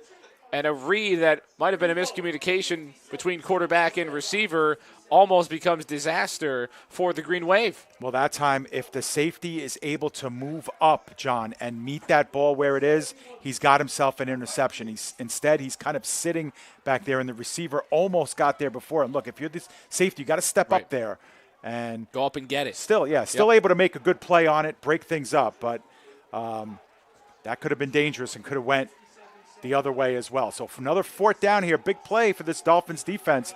Can they come up big again on 4th? 4th down and 7. Juan Rodriguez pushes his back to the left, and there'll be a timeout. The New York Green Wave, by our accounts, will take their final timeout of the first half here with 57 seconds left. Yeah, why not? You know, I mean, it's 4th down here. You have one in your pocket. You might as well use it here inside of a minute. Get the right play call. Now, the only caveat to this, John, is that if you do pick up the first down, because you can obviously get the first without the benefits of scoring, you need to get back to the line very quickly, either spike it or, you know, depending on how much time there is, we think 57 is pretty close. So they're not going to have a lot of time, and they can't stop the clock anymore. So something to consider. Definitely something to consider. And in terms of the call, 4th down and 7, you expect Rodriguez to throw this football. Of course, I mean, the Green Wave have had some success running the ball, and Rodriguez, not like we saw in the last game. He hasn't really ran the football himself, taken it himself too often. He can move in the pocket. He can go out to his right and his left, but he's not going to keep this ball very often and take it, so you have to find a way to get a strike. Maybe they'll go back to the screen pass. That has been successful for them so far in this game. Juan Rodriguez is one of the best quarterbacks I've ever seen at this level, throwing on the run. Yep. Like on the run, mid-run, throwing the ball. He's one of the best I've seen. So you're saying he's going to have to throw on the run here, I Well, guess. you know, it's on the table for sure. It's 5 possible. wide receivers here. Right. All 5 stretched out, 5 wide for Juan Rodriguez and his offense. Drops back. He's in the pocket. Makes a strike, and again, miscommunication, and that will be a turnover on downs. No receiver in the AO. 53 seconds for the New York Dolphins. Yeah, we're going to get another look at that. But, again, I do think it was miscommunication. Rodriguez threw that one to the pylon, and it looked like the receiver stopped his route. It looked like it was maybe Nathaniel on the route. We'll pick it up late. But there he is. See, he stops at about the 10 when Rodriguez was expecting him to go the full distance there.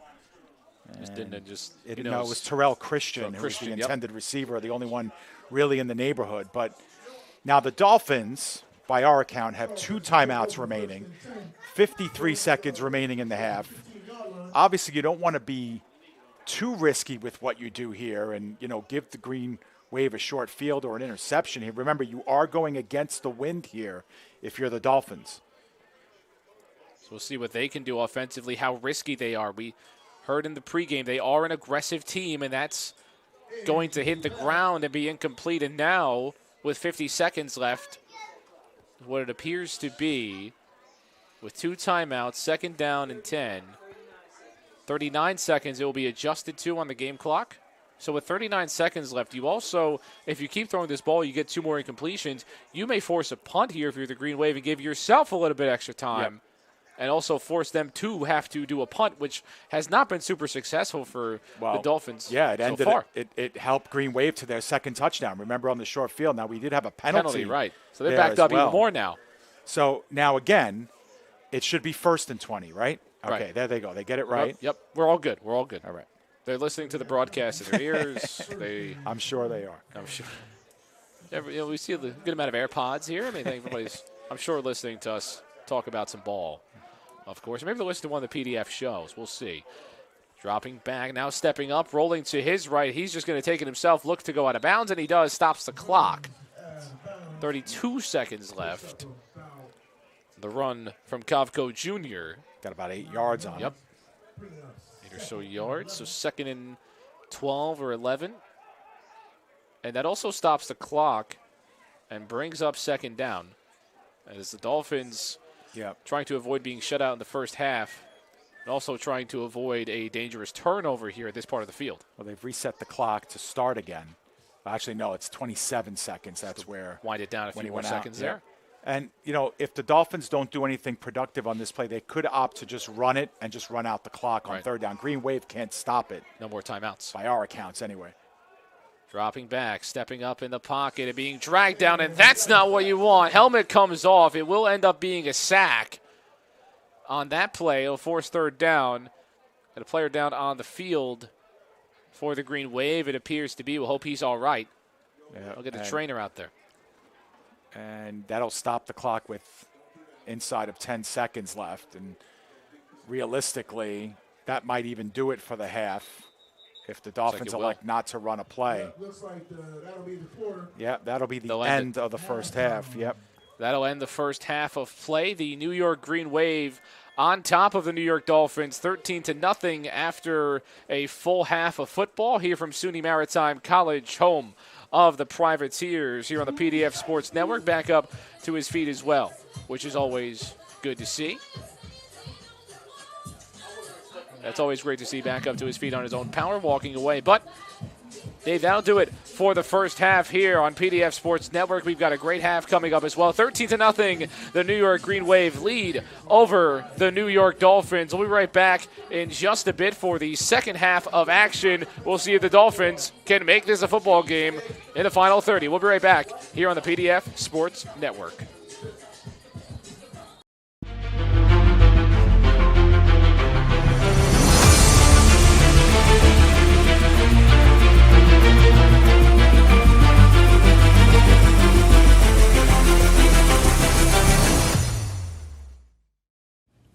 Attention local businesses and professionals. Isn't it time to elevate your game? Now you can advertise your business or product on PDF Sports Network.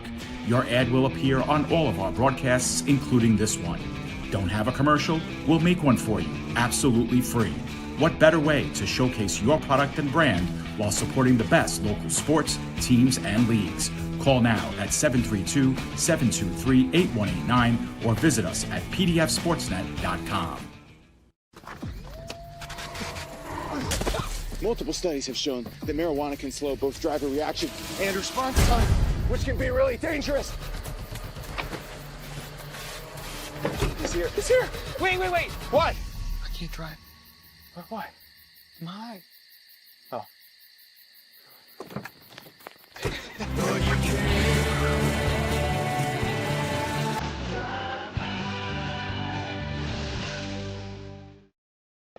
You Know 'Em Right is the podcast that uncovers the origin stories of some of the biggest names in sports, media, entertainment, and pop culture.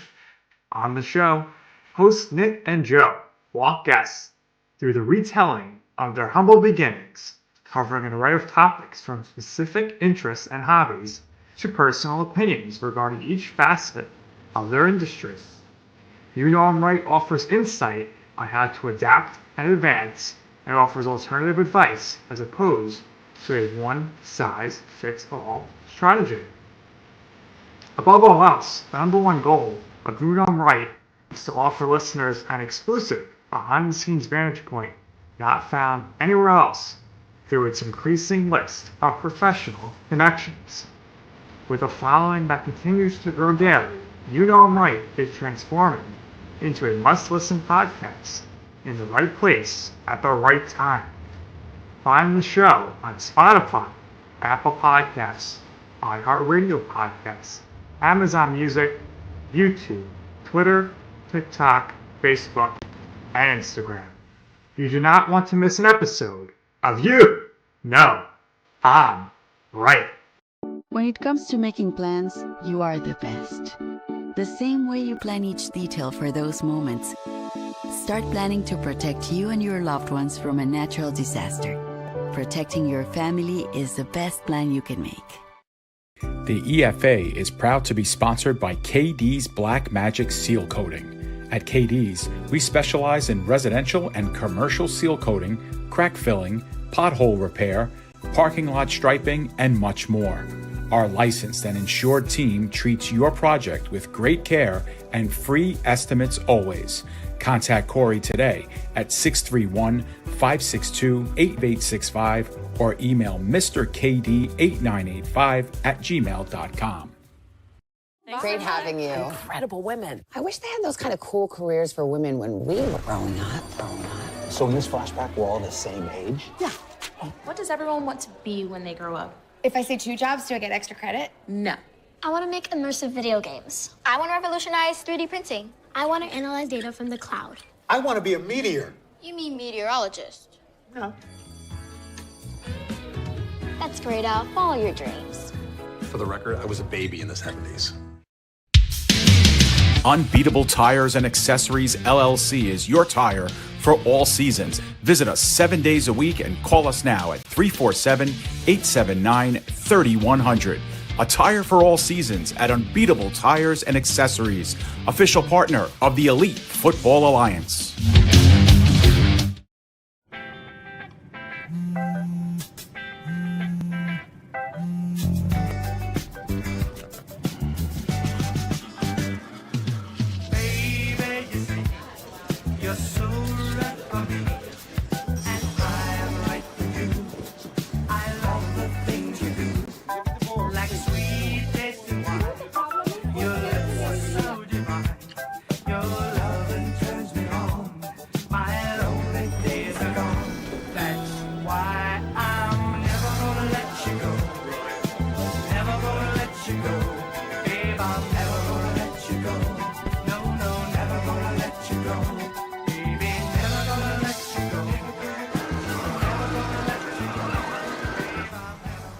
Here you go. Thank you. Thank you.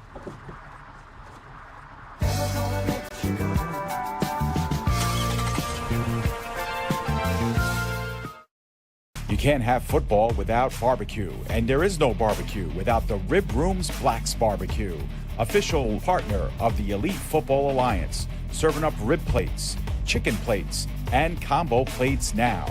To get your official Black's Barbecue order, call 347-837-5762 or Facebook direct message Sean Kelman.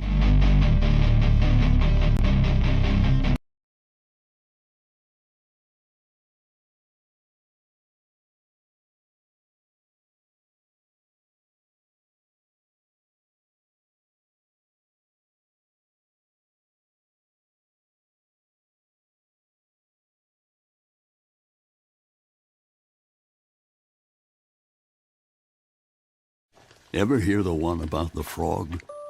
Put a frog in a pot of boiling water and it'll jump right out. But put a frog in a pot of cool water and slowly heat it up, and that frog will boil. It's a lie. But as a metaphor for us and all that we go through as veterans, real-world experience. it's a story that rings true. We make excuses for how we feel. We push everything down. We tell ourselves the lie that it's easier to stay in that boiling water, to disconnect. And some days, maybe, it is. But you've never been interested in easy. Reaching out is hard. Do it anyway. You're not alone. You've got this. You are not a frog. Find resources at va.gov/reach. Attention local businesses and professionals. Isn't it time to elevate your game? Now you can advertise your business or product on PDF Sports Network. Your ad will appear on all of our broadcasts, including this one. Don't have a commercial? We'll make one for you, absolutely free.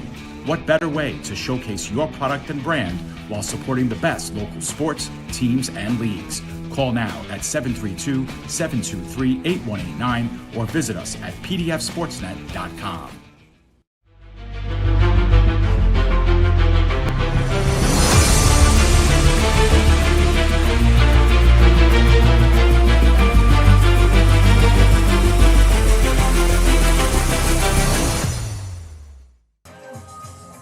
Hello and welcome back to Big East Football here on the PDF Sports Network. The New York Green Wave leading over the New York Dolphins at the end of the first half, 13-0 after this one. But really quick, we'll just give a quick scoring update around the world of Big East football. Brooklyn, they ended up winning 14-6 in that game. We also had a score, I believe it was 12-0 in the other game between both of the Lions out there. Yeah, so that's still, last we checked, that game is still in the first quarter. Golden Lions are beating the Lions by a score of 12-0. And then the game, of course, that we covered, John, was the 30-6 win by the Wolfpack over the Hurricanes. And like you mentioned, the Brooklyn Bengals were victorious today against the New England Black Panthers by a score of 14-6. Of course, the Black Panthers versus Bengals and Golden Lions games, both covered by our friends at HSG. And you notice the one team on the bye, John, that's the New York Crusaders. They, of course, the runners-up in the Big East. They lost in last year's championship game to the New York Patriots. So they get a chance to watch all 8 teams in action today. which was nice. It's been a huge one. You got Panthers, Bengals, you got Cats, you got Dolphins, Green Wave, you got Water, you got Lions versus Lions, two Lions as well. Then you have, the Hurricanes in that one as well, taking on a Wolfpack, which doesn't make any sense as well. But just really quick before we head back to the break real quick, what do the Dolphins have to do to make a comeback in this game? Well, first things first, John, they got to eliminate the penalties. The penalties have just been, it's not the reason why they're losing, but when you're starting drives 1st and 20, 2nd and 15, 3rd and 18, you're just not going to win that way, especially against teams like the Green Wave who get after it defensively. So you've got to, I don't care if you just get a 2-yard gain on first down. 2nd and 8 is better than 1st and 20. Right. So you just got to think about playing the game 5 yards at a time. And to me, offensively, that's going to be the difference. Defensively, they settled down. Remember, this was a 13-0 game at the end of the first quarter. So they twice they allowed the Green Wave into the red zone. They were stout both times. They got good stops both times. So defensively, I think the Dolphins have settled in a little bit. Offensively, though, they have to start helping themselves. Running the football is going to be the big thing to watch for the New York Dolphins heading into the second half. But we'll be right back for the second half of action here on the PDF Sports Network. Hopefully a short break because this should be an exciting second half of play. But we will step aside for just a couple more moments as we almost are ready to resume the second half here on the PDF Sports Network. Do not go anywhere.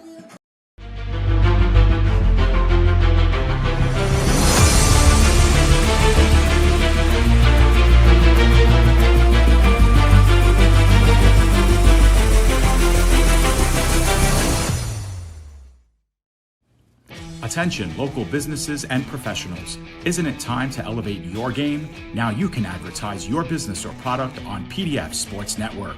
Your ad will appear on all of our broadcasts, including this one. Don't have a commercial? We'll make one for you, absolutely free. What better way to showcase your product and brand while supporting the best local sports, teams, and leagues? Call now at 732-723-8189 or visit us at pdfsportsnet.com. Multiple studies have shown that marijuana can slow both driver reaction and response time, which can be really dangerous. He's here. He's here. Wait. What? I can't drive. Why? My. Oh.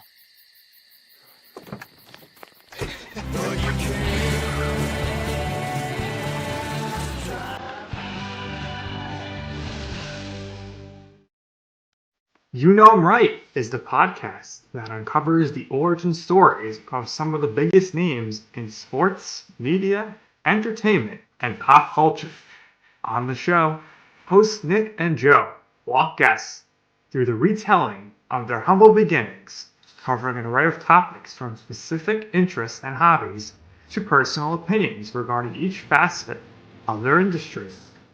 You Know I'm Right offers insight on how to adapt and advance, and offers alternative advice as opposed to a one-size-fits-all strategy. Above all else, the number one goal of You Know I'm Right is to offer listeners an exclusive, behind-the-scenes vantage point not found anywhere else through its increasing list of professional connections. With a following that continues to grow daily, You Know I'm Right is transforming into a must-listen podcast in the right place at the right time. Find the show on Spotify, Apple Podcasts, iHeartRadio Podcasts, Amazon Music, YouTube, Twitter, TikTok, Facebook, and Instagram. You do not want to miss an episode of You Know I'm 13-0 after the half here between the New York Green Wave and the New York Dolphins. But you just heard from one of the great shows on the PDF Sports Network, a new podcast coming up, You Know I'm Right. Nick Durst, Joe Calabrese. They do great stuff over there, David. We want to, give a quick mention to our guys over there back in the show. Yeah, Nick Durst and Joe Calabrese, they're part of our crew here on PDF Sports. They've done a couple of games. You may have heard Joe Calabrese do some Rockets games for hockey this year, just like you have as well. And, You Know I'm Right is an award-winning podcast. It covers sports, entertainment. They've had all the Big Brother guests on there as well. They have a lot of big names, and all of their sports content we're carrying on the PDF Sports Network. So they've got some great interviews in the can, so to speak, and we're working on a lot more That is every Wednesday at 8 p.m. on the PDF Sports Network. So if you haven't checked out You Know I'm Right podcast, please do. It's a great podcast. They do a great job with it. And it's part of a new lineup that we have on the PDF Sports Network where we're allowing some content creators to put their work on our channel. And it's really been great. Every Wednesday we have the You Know I'm Right episode. Every Thursday night we have the Original Sports Podcast with Mark Mariday. It's amazing. I was watching YouTube one day. I was going around and I stumbled upon this podcast and I'm like, man, these guys are really good. I mean, they have good relationship with one another, good rapport. Right. So I reached out to Mark Mariday and I said, listen, I'm a fan of your podcast. I think you do a great job. I'd love to have it air on the PDF Sports Network. And he agreed. And so every Thursday night at 7 p.m., we have the Original Sports Podcast with Mark Mariday and the Barbershop crew. They do an amazing job on that podcast. Don't miss it. Friday night, we just added the AAL2 Turf Talk, sponsored by our friends at the the Shady Sports Network and the AAL2. They're carrying it live on Thursdays. We're carrying it replayed on Fridays at 7 p.m., and that will lead into our Arena Football League season with the Jersey Bearcats of the American Arena League. The PDF Sports Network, also your home for AAL2 playoffs, and the AAL2 Championship number 3 will come at you in July as well, so look for that. And then every Sunday at around 11 a.m., sometimes at noon, it's Way Too Early with Coach Pat. Really one of the premier semi-pro football shows, I believe, in the country. I think Dave does a great job. Every time I turn on his podcast or his live on Facebook, I learn a lot about semi-pro football. I learn a lot about the culture of semi-pro. As somebody who's very new to it, he drops a lot of historical info, and I appreciate Dave for that. And reached out to Dave and said we'd love to have it on the PDF Sports Network, and he agreed. So every Sunday we have that as well. So original content on PDF, something that new that we're doing. I think this summer we're going to unveil a pretty big show. Big for us, but that way, that's all I can really say about it. But it's going to be sports entertainment related. So I think that's coming, and we're trying to work with once again the Tri-State Warriors of the Women's Football Alliance. That's coming this summer, and then John, in July, the third time on the PDF Sports Network, the New York State Little League Baseball Championships. The winner of that tournament goes on to the Little League World Series Regionals. So, before they get to ESPN, they start on PDF. So that's a great tournament that we hold in July. We just came off of covering the Metropolitan Swimming and Diving Championships of the NCAA. That was in late February. And every year from September through March on the Flow Hockey Network, we are the original home of Rockets Hockey Club NCDC and Premier teams that you're very familiar with as well. Definitely, and they've got the big playoffs coming out. The Premier teams, they close out their season. NCDC, they've got playoff games starting on Tuesday, Wednesday, and potentially Thursday if that goes to a Game 3. So we'll see if the Rockets are able to, if you're looking at it from Rockets' perspective, you want them to win in 2. But in the sake of having broadcasts, you want to have 3.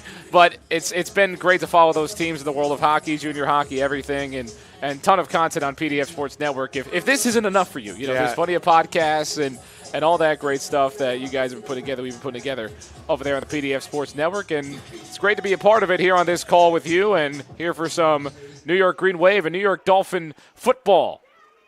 Here in the Big East as that kickoff goes all the way into the end zone, a roll right out the back of it. We got some big physicality coming in, too, at around the 25-yard line. Looked like a big block down the other way, and he's getting some taps and high fives from his teammates. Yeah, I was watching the Dolphins huddle coming out of halftime, and they looked fired up. You want to be able to press the reset button here. This game is not over by any stretch of the imagination. The Dolphins had 2 really good drive killers in that first half to really get Green Wave off the field. Now it's their offense that really has to take the turn. And now if you're the Green Wave, listen, you haven't scored since the first quarter. You've gotten in deep twice and have been denied. So maybe it's time for them to kind of, insert the dagger a little bit, go up by the 3 scores. I'm sure they would feel a lot more comfortable as now we have a flag whistled and a delay of game on the Green Wave. Already. And we were just, before we could even get to the part where we talked about how sloppy the first half was, already a delay of game penalty going against the Green Wave. Coach coming out to get an explanation on exactly how that call was made. But that'll back them up 5 and make it 1st and 15. So an early penalty before any clock even expires. Yeah, that's Karim McFarland for the Green Wave, who we know very well. Yes. Karim, also the executive director of the CPSAL, Charter Public School Athletic League, which celebrated their basketball championships today. So Karim wearing a couple of hats. Busy guy, yeah. Absolutely. Had us for the Wendell-based Junior All-Star game. And exactly. He made that happen along with Rich Gerb, and really grateful for those guys. But he's pleading his case here, and now they actually are calling over the line judge here to get a little bit more of an explanation here, and we'll see what comes of all of this. I'd imagine it'll still be a 5-yard penalty, but you know, just waiting for an explanation. While we were at commercial, you and I were just talking about the game, and we were just talking about how, you know, we know that it's the first week, and we know that teams are not going to be polished on week 1. There's no question of that. Rosters are still coming together and all of that, but it was very sloppy from a penalty perspective, and we have a timeout now called against the Green Wave, right? Looks like That's it. That was a definitely timeout signal yeah. for sure. And both teams will go back to their respective sidelines. So starting out with timeout, we got to dap up to the official as well. So we're all friends here.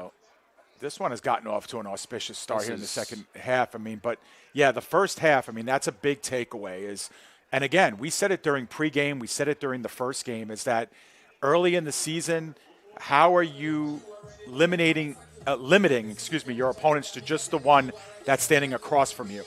Or are you hurting yourself with penalties and turnovers? And, you know, these 2 games have been living proof that, you know, those things hurt. They hurt teams. They hurt progress. They hurt momentum. And it's rearing its ugly head here already in the first, you know, not even first minute of the second half. It hasn't. In stoppage time, pre-time, or whatever. We don't have any stoppage time in the game of football. No. Otherwise, I mean, in soccer, this would have added an extra 5 minutes. But so no time has expired yet in the second half. And that penalty did not stand, I guess, because the ball's still at the 25. So maybe they waived. Oh, maybe they gave the timeout in lieu of the penalty. Right. So to avoid the delay of game, you can call a timeout, I guess, in that situation. And the officials maybe didn't give them that option originally. The chain gang is at the 15 to the 25, so they have to get that sorted out as well. Right, that they are. Yeah, they'll get it to the 25. And it also says third down. Well, let's not go there. They've already hit that well a couple times already. Let's see, can we flip? Make no mistake, it's first down. It is very much first down. 0 seconds have expired in the second half of play here on the PDF Sports Network, and now we can play football. Juan Rodriguez, 2 receivers on both of his sides and a running back to his left, the formation they've been working with all day. That ball to the sideline and can't get that. Almost had an angle for an interception. Couldn't find the football. Andrew Pierre-Paul looking for it. That one just came out of Rodriguez's hand, all sorts of sloppy. I mean, I don't think he got anything on that he wanted to. Kind of just slow it down a little bit. See how it came off of his hand here. It just came off a bit funny, yeah. Like wounded a little bit. Right. Yeah, that's just kind of came out duckish, as they say. Pierre-Paul just didn't think that ball was going to come back in bounds, and I see he's also a 2001 kid like me. Shout out to him. Oh, well, that's just showing off now. As a 1975 kid, there you go. That's showing off. Rodriguez hits a ball off. He'll go up the middle, and he's got plenty of room. Breaking a tackle and down just beyond midfield at about the 46, 47-yard line, and a big-time run for that one. So we can stop comparing ages here with 14-22. Well, that's a young man. He had his best run of the day, it looks like. Ready to go. And again, where they're having a lot of success running the football is right through the heart of the defense there. A little bit of over pursuit with that motion coming in as well. And was that Pear on the carry? Looked like Pear. That's Pear. 0, yep. Number 0 is Pear. So Kevin Pear, the 1997 kid, getting there. making a big-time carry. He's had a couple, more than a couple, really great carries already today. Pear takes another handoff. He'll bounce this out towards the left side. He's got room down the sideline, and he's out of bounds at what looked like about the 45, 46-yard line. Yeah, it's going to be close to a first down. I think he might have went out just before the marker. We'll see. Like he picked up at the very least 8. Yeah, well, it looks like more like 5 Maybe there, 5? John. He yeah, came out a little like bit quicker. Popped out of bounds. Right, I wasn't sure exactly. There were a lot of bodies in front. Couldn't tell exactly where he was when he went out of bounds. So we'll get about half that distance. Still, you got to love this if you're a Green Wave fan. You know, you come out, you run the football, a little smash mouth, through the heart. Now you run that sweep over to the left side of your offensive line, and you're getting positive yards. And again, how many times have we said drives, distorted because of pre-snap penalties, and when you're moving forward, good things are happening. So Rodriguez looking to lead this offense. Loud clap from him. This one's a screen, and that one is dropped. They'll call it incomplete. That one went forward, that pass. Yeah, Terrell Christian has been one of the most sought-after receivers in this game for Rodriguez, and that was another one in the flat, and we've seen that a couple of times. And with the way the Green Wave have been able to set up the blockers downfield, those have been really good, positive, productive plays for Green Wave, and that time Christian just could not make the catch on it, and it brings up another big third down here for this Dolphins team. Not sure if the Green Wave would go for it here on a 4th and 5, but we're a long way away from that. Let's see what they do here on third. We'll see what this 3rd down and 5 brings. The run is still on the table, especially if it's 4-down territory. 3rd down and 5, trying to get players to jump is Rodriguez. They got a false start immediately from the back there. Immediate false start, jumped very early on that play. And that will back them up another 5. So basically back to the beginning there, 3rd and 10. Yeah, and that now perhaps takes the run off of the table. Again, if they're going to go for it on 4th, it's still not a given that they'll throw the ball here, but it makes you a little bit more one-dimensional at this area here. And you could see the Dolphins on their sideline kind of jumping up, trying to will this defense off the field. 3rd and 10. And the Dolphins down by 13 here in their season opener at SUNY Maritime. Rodriguez takes it, throws a strike. That pass is complete before the sticks, trying to make some moves. And he's got room, and he's got more than the first down. Going down the sideline, working past the 10, down near the 5-yard line. And what was 3rd and 10 turns into now 1st down and goal for the Green Wave. Yeah, and that was all Terrell Christian, just a simple route. You're going, 8 yards, and you're standing up in the zone. And, just watch it. He's the slot receiver here on this play. You could see him in the slot right there. Just 7 yards, sit down, boom. And now it's just a matter of making 2, 3, and 4 guys miss. Multiple blue jerseys going to where the ball is, not where it's going to be. And the ball carrier able to go all the way down the sideline, 1st and goal. 1st down and goal for the New York Green Wave as they look to put an exclamation point against these New York Dolphins. Still plenty of time, regardless of what happens here, but you see a very similar game to what we saw from the Wolfpack against the Hurricanes here with the Green Wave right on the doorstep of another touchdown here, and the big back with the carry, and he's got the touchdown right up the middle, and the Green Wave back in the end zone. We've got a flag as well because of some extracurriculars, but that'll be a touchdown. We've got unsportsmanlike after the play, but that'll be 6 points for the Green Wave. Yeah, but that's Carson again, the big fullback, Trevor Carson. That time gets it from about 6, 7 yards out and is able to power it through and motor through the part of that line. We'll pick it up late in his run here, John, but there he goes, right at the line of scrimmage, and just has to sidestep. And when that guy's coming at you at full speed, it's going to be tough to bring him down. And you could see the extracurriculars and over at the line of scrimmage.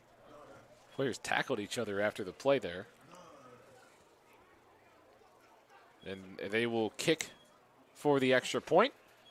1 for 2 on the day on extra points are the New York Green Wave. And wind really moving. This goalpost is just shaking right now because of this wind, so we'll see.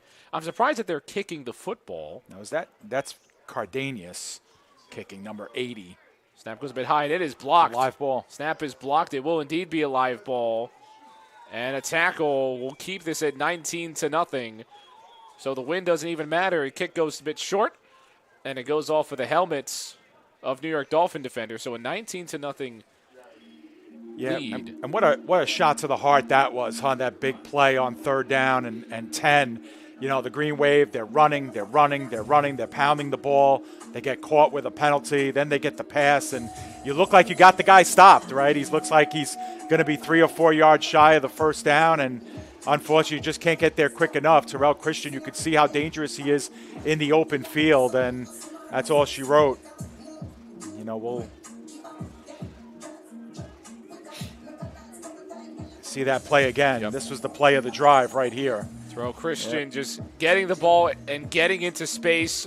Also, a couple great blocks right there by his Green Wave teammates to advance him down the field, and that set up everything on that run that we also saw before. Yeah, and we're going to see it again because I think you made a great point. Look at how the blocking continues to matriculate down the field, right? Players are just not giving up on the play. There you see the 2 receivers there, the wideouts just getting right back into the play. Right, but they were patient. They waited for his receiver to get to the outside, have the space. Okay, now we give him his room, and that opened up 15, 20 more yards than you would have gotten had you not pursued that play in that way. Right, it's the little things. At this level of football, it's really the little things that pay dividends. And now because of that penalty, John, at the end of the touchdown, they're backed up. Green Wave is backed up down to the 20 to kick this one off. So the Dolphins will get the ball back in really good field position. Our score is 19-0.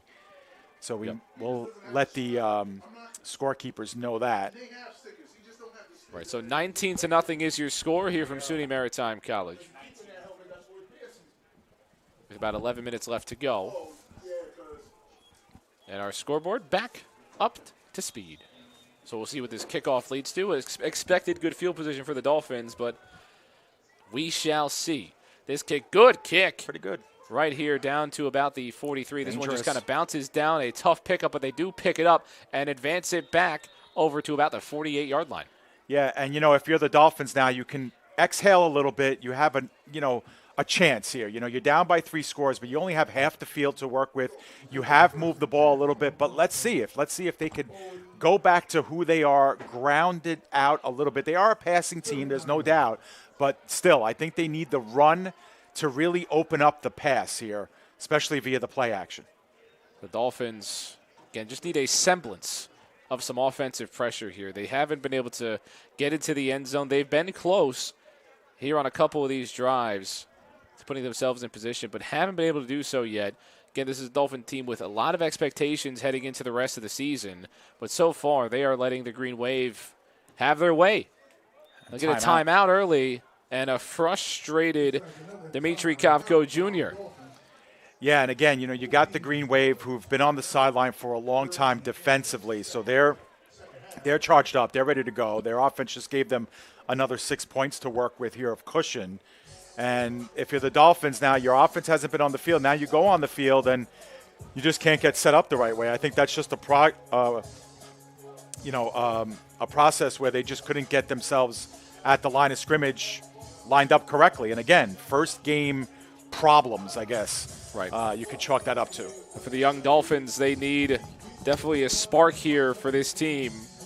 And a lot of young players on this team trying to make something happen, but a Dolphins team that hasn't been able to get things going offensively, hasn't been able to kind of lock this in, making mistakes on both ends of the football. But now, again, they got that timeout, a smart timeout to avoid a delay of game. Be first down and 10 for the Dolphins as they look to give themselves an opportunity to stay in this game, and immediately that run is stuffed. Trip down as well, immediately stuffed on that play. Yeah. Kendall Samuel. And, yeah, Samuel's hobbled coming back into the huddle right after that play. That was a loss of 1 on the play. And it looked like he just kind of stumbled forward on that one. Still in the huddle for the New York Dolphins. Not sure if we got it. Was kind of hobbled a bit. We'll get back to this play in a second. See what we can see here. And, just didn't come up right. A stutter step. Right. So we have a free play here right now for Kafko Jr. rolling out to his left. Just has to huck this ball eventually, but he ends up getting sacked, although it should be a free play.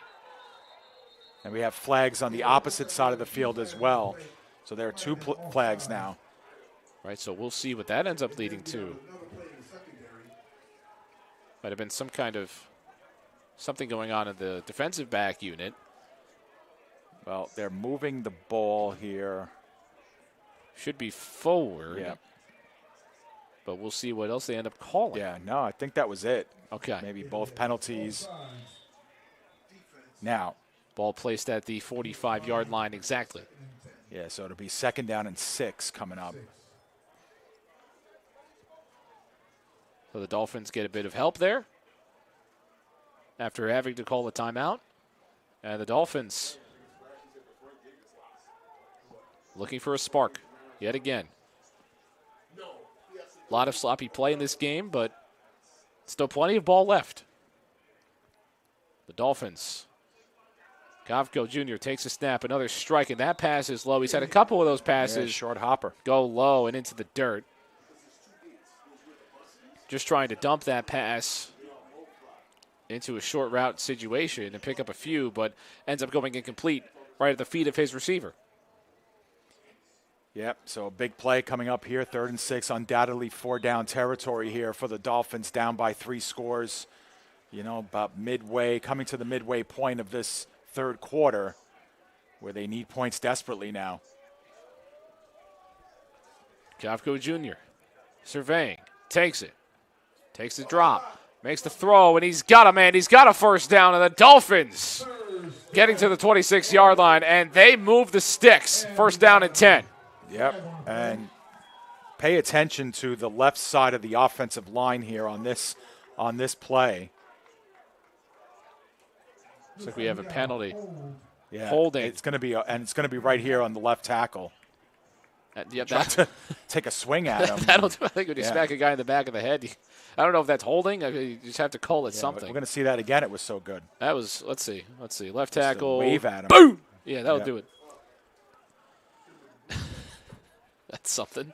That's one way to get a penalty. You didn't even have to do that. Yeah, it's unfortunate because, again, now it makes it 3rd and 16. And with the way the pass rush has been in this game, it's hard to come back from that. So it looks like we have a 3rd down and 16 coming up here for the Dolphins. Receiver in motion for New York. Snap goes. Looking, he's got protection. Moving out to his left. Throw is made near the sideline at about the 45-yard line. He'll end up being tackled there. So they advance the ball a little bit, but not enough to get anywhere close to maybe going for it. But we'll see. It's kind of getting to do or die mode for the Dolphins at this point of the game. Punt doesn't do much for you. Yeah, it's going to be about a 4th and 5 here. So they were able to get about 13 yards on that. About 10 or 11, more like it. But, yeah, it gets them back into some sort of contention. Looks like a 4th and about 6, actually, and back to the line of scrimmage before the holding penalty. So a solid play, and that it makes it possible for them to go for it here on 4th down and about half the sticks left to go. So the Dolphins, a huge 4th down right here for New York. These baby blue jerseys taking on the green wave. Snap goes a bit high, looking to the right for a screen.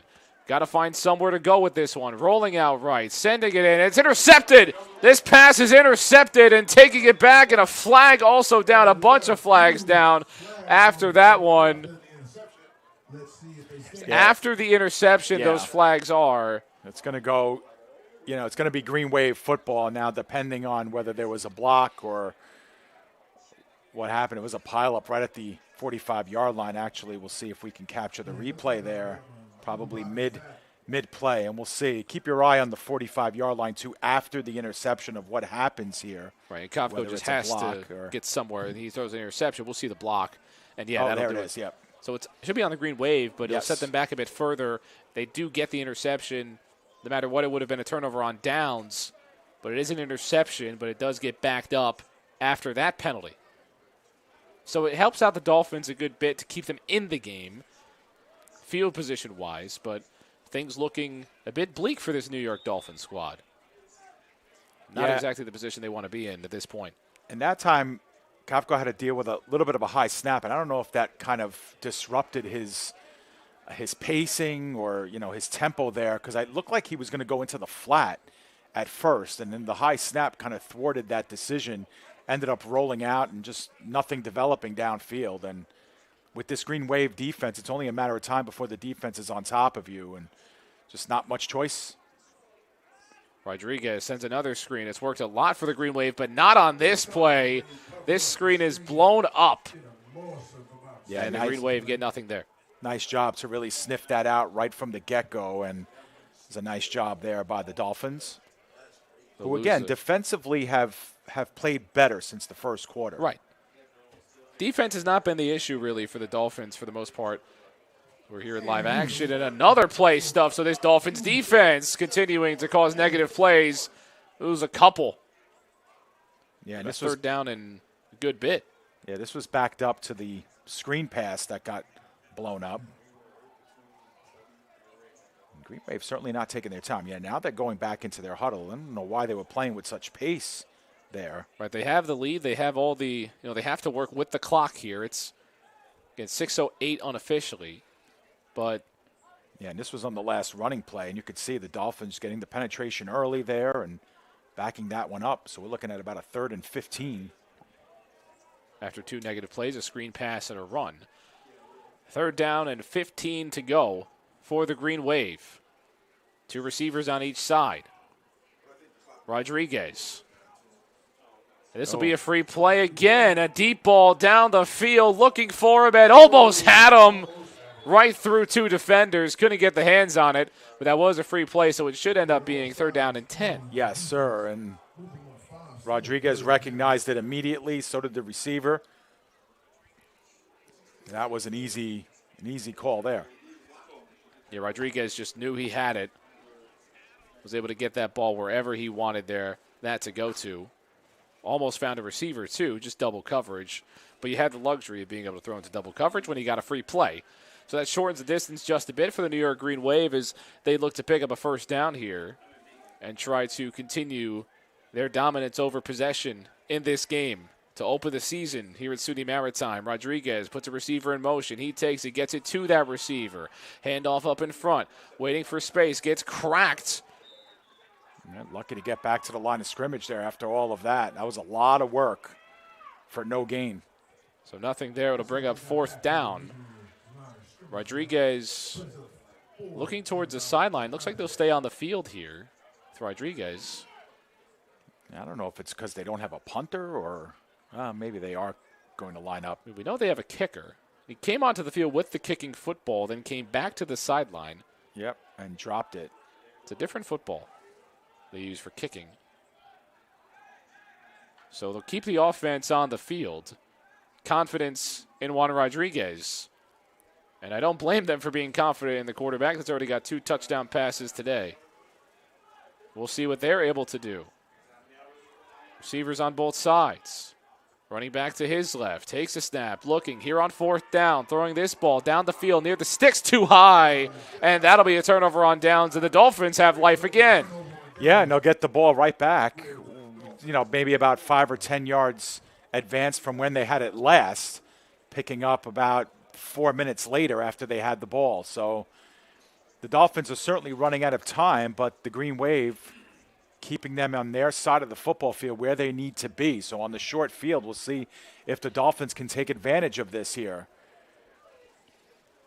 Again, this is really the chance for the Dolphins at this point, down 3 scores. They've gotten plenty of opportunities in this game, but haven't been able to convert anything offensively.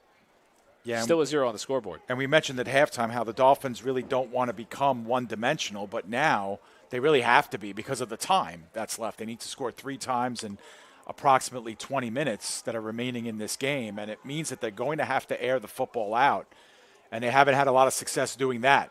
They've got a young quarterback, Kafko Jr., trying to make some plays here. And another timeout goes towards the New York Dolphins. It appears. Yeah, so that's the second one that they've taken, so they only have one left. And that's big. We haven't reached the fourth quarter yet. Right, haven't gotten to the fourth quarter. The only timeouts they'll have is that timeout they have left and the 2-minute warning. This game is kind of slowed down to a crawl at this point, and I think, Dave, you've given about as many shout-outs as you can give, and I don't know what else you might have left. Well, I'll say hello to my wife at home, there you Jennifer. Go. She's usually watching with our 2 dogs. Awesome. Toby and Lotus. The butter dog, the dog that loves to eat butter. Oh, yeah, that's Lotus. Yeah, Lotus. That's the bad boy. Right. And Toby's the good boy. Right. That's one of the. I've told that story a couple of times about a dog that every year he's done it more than every once. year, right? Yeah, he's done it twice. Twice, and he's tried multiple times on other occasions. But just story for another day. That would be a great spin-off show, The Trial and Times of Lotus. The Trials of Lotus. Well, the Trials of the Dolphins are what we're worried about right now as Kafko takes it. He'll take a handoff, and that just gets stuffed for a short gain on that play. That'll bring up second down and not much on the gain. Yeah, I don't know if he got back to the line of scrimmage there. And, again, I appreciate what the Dolphins are trying to do, and that is – soften up that defensive front, keep them honest for passing down so they have to, hesitate a half a second before they rush in. I understand that call, and I appreciate it, but the Green Wave have just been up for it all game long. You have to start slinging it at some point. To trust your quarterback to make plays in the air. And another handoff. This will be a quarterback keeper, though. And Kafko Jr., he's got room. Trying to bounce back inside. The physical quarterback getting down by the 10. And there's the play that this Dolphin team needed. Yeah, and that's the element that he brings to the table. When he can get to that second level, he's very quick. He's very shifty. He's a thinner type quarterback in stature, so he gets, he's able to make himself sideways and get into some of those tight quarters. But we could see here, there's just not a lot of room to sift through here, but certainly he makes it look easy. He's just slippery. Yeah, and when you can hit top speed and make guys miss like that, you're in good shape. And he'll hand this ball off, and he gets cracked. My goodness, what a hit. The Green Wave bringing the thunder here in this one. Wow. You heard that up here. Yes, indeed. Didn't even need the mics to pick that up. I heard that with my regular ears. That was a big-time crunch. No bar from the Green Wave. Yeah, fans at home are going to see it slow down a bit here and get to appreciate the full breadth of that tackle. Hope we don't miss this play, although we'll back up if we have to, but boom. Wow. Hello. Just a strike. Welcome to SUNY Maritime. Lofted up into the end zone, and that pass intercepted! That is intercepted, and the Green Wave, the secondary making plays, and that stops the drive for the Dolphins, and the Dolphins stop swimming. Green Wave defense comes up strong again. This was good coverage the entire way. The ball perhaps a little bit underthrown, except it was really the only place you could put it for anybody can catch it. We're going to take a look at it again after we see a little bit of the celebration here. Here it is again. Just a timing pattern, but you could see it's hard to get separation there, and looked like there was a little bit of a push in the back by the receiver. Right. If anything, you could call that offensive pass interference, but we'll get one last look at it here on the loop. Look, a little push there, but actually helps out a little bit. Helps him stay in bounds. Not sure who got that. John, I don't know. Did you pick up the number? Jersey. You got the tuck jersey. Can't see the numbers too well. It's the new trend in football, the tuck the jersey. It does look cool. It just only messes us up, if anything. But a great play nonetheless. He knows who he is, I'm sure, but a great play. Am I correct in assuming that's the end of the third quarter, John? Have to imagine you got an official in the middle of the field and a 15 on the scoreboard, so that'll be the end of the third quarter here on the PDF Sports Network. Still 19-0, and an interception thrown by Dimitri Kafko Jr. stalls the drive for the Dolphins, and the New York Green Wave approaching shutout territory as their offense returns to the field on the other side of the field, as we'll flip it here on the PDF Sports Network. Juan Rodriguez comes back on for the Green Wave, and that is a quarterback who the story kind of going for the rest of the year, you've got a lot of young players in this Big East League, but you have Juan Rodriguez on the Green Wave, who is just a veteran, a savvy player, and that can be a difference maker when it comes to looking forward for the season and picking kind of who's the favorite heading into the year in the Big East. Yep, because just adds so many layers to your offense when you have a quarterback who can throw like he can. And he gets sacked on that one, and he looks like the Dolphin defense wanted us to stop talking about him. He gets sacked for a few yards, so that'll bring up second down and a good margin. Yeah, that'll shut us up a little bit on Juan Rodriguez there. But that's just a good job by the defensive line to, once again, get back there. It's actually a nice play by Rodriguez not to force anything down the field, not to, just cover up the ball, take your sack, and live to see another day. But it's another example of losing yards on first down and how it can hurt. Now, again, the Dolphins, for all intents and purposes, they have a mountain to climb here. But if they can get a stop here inside the 20 or get a turnover in this end of the field, put themselves back in contention here. Very close to the end zone are these New York Green Wave. The Dolphins trying to at least win the field position battle here to get something started for them. This one gets handed off over towards Pear, and Pear is wrapped up down at around the 15-yard line on that play for Pear.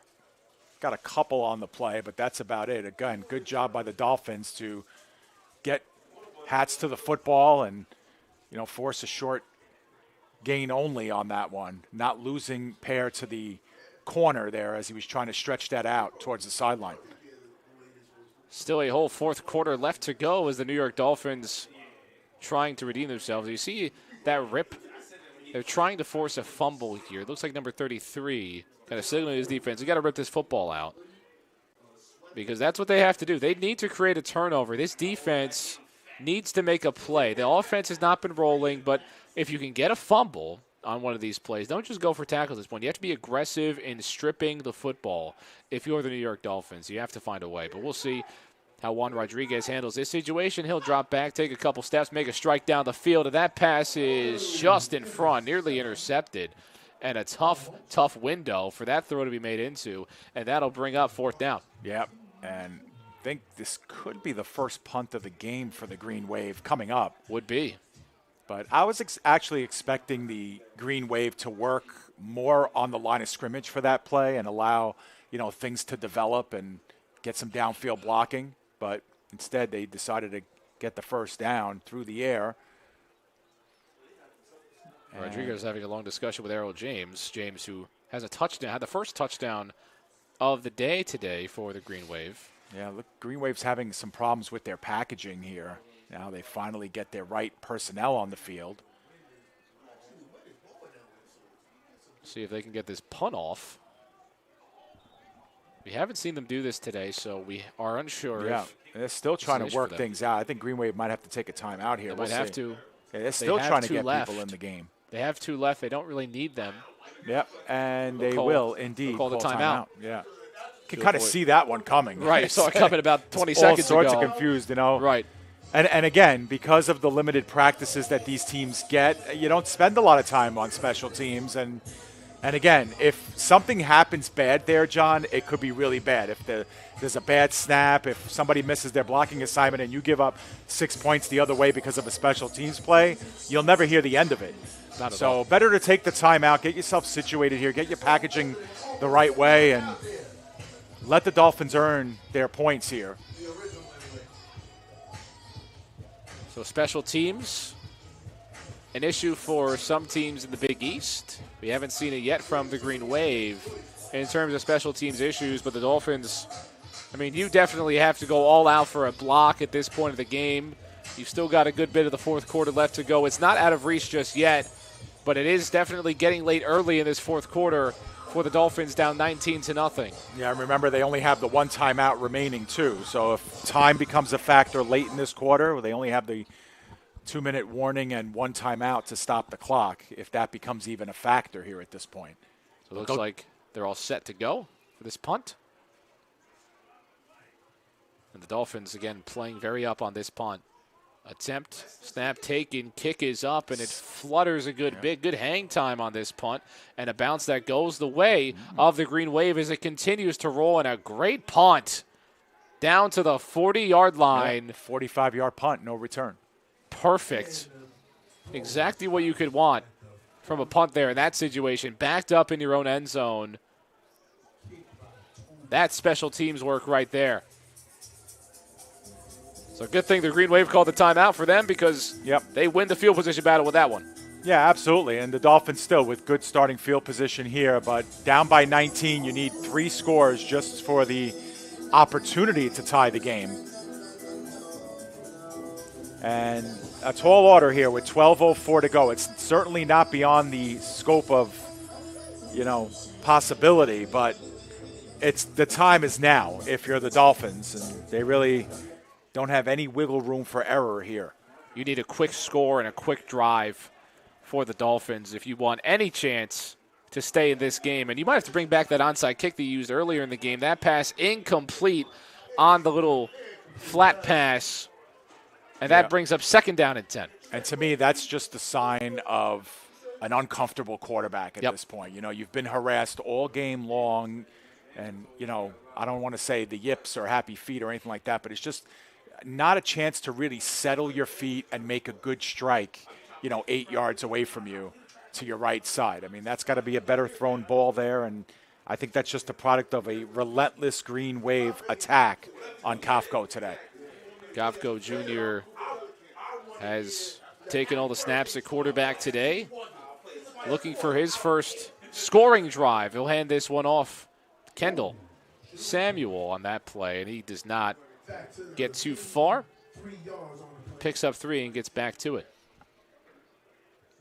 Yeah, and again, you do that to make 3rd and 4th down a little bit more manageable, where you could chop it down into 5-yard chunks. But I'll tell you what, the Green Wave are putting on a good show here today and really proving that they are going to be one of the teams to have to contend with here, because both sides of the ball, they've been really good.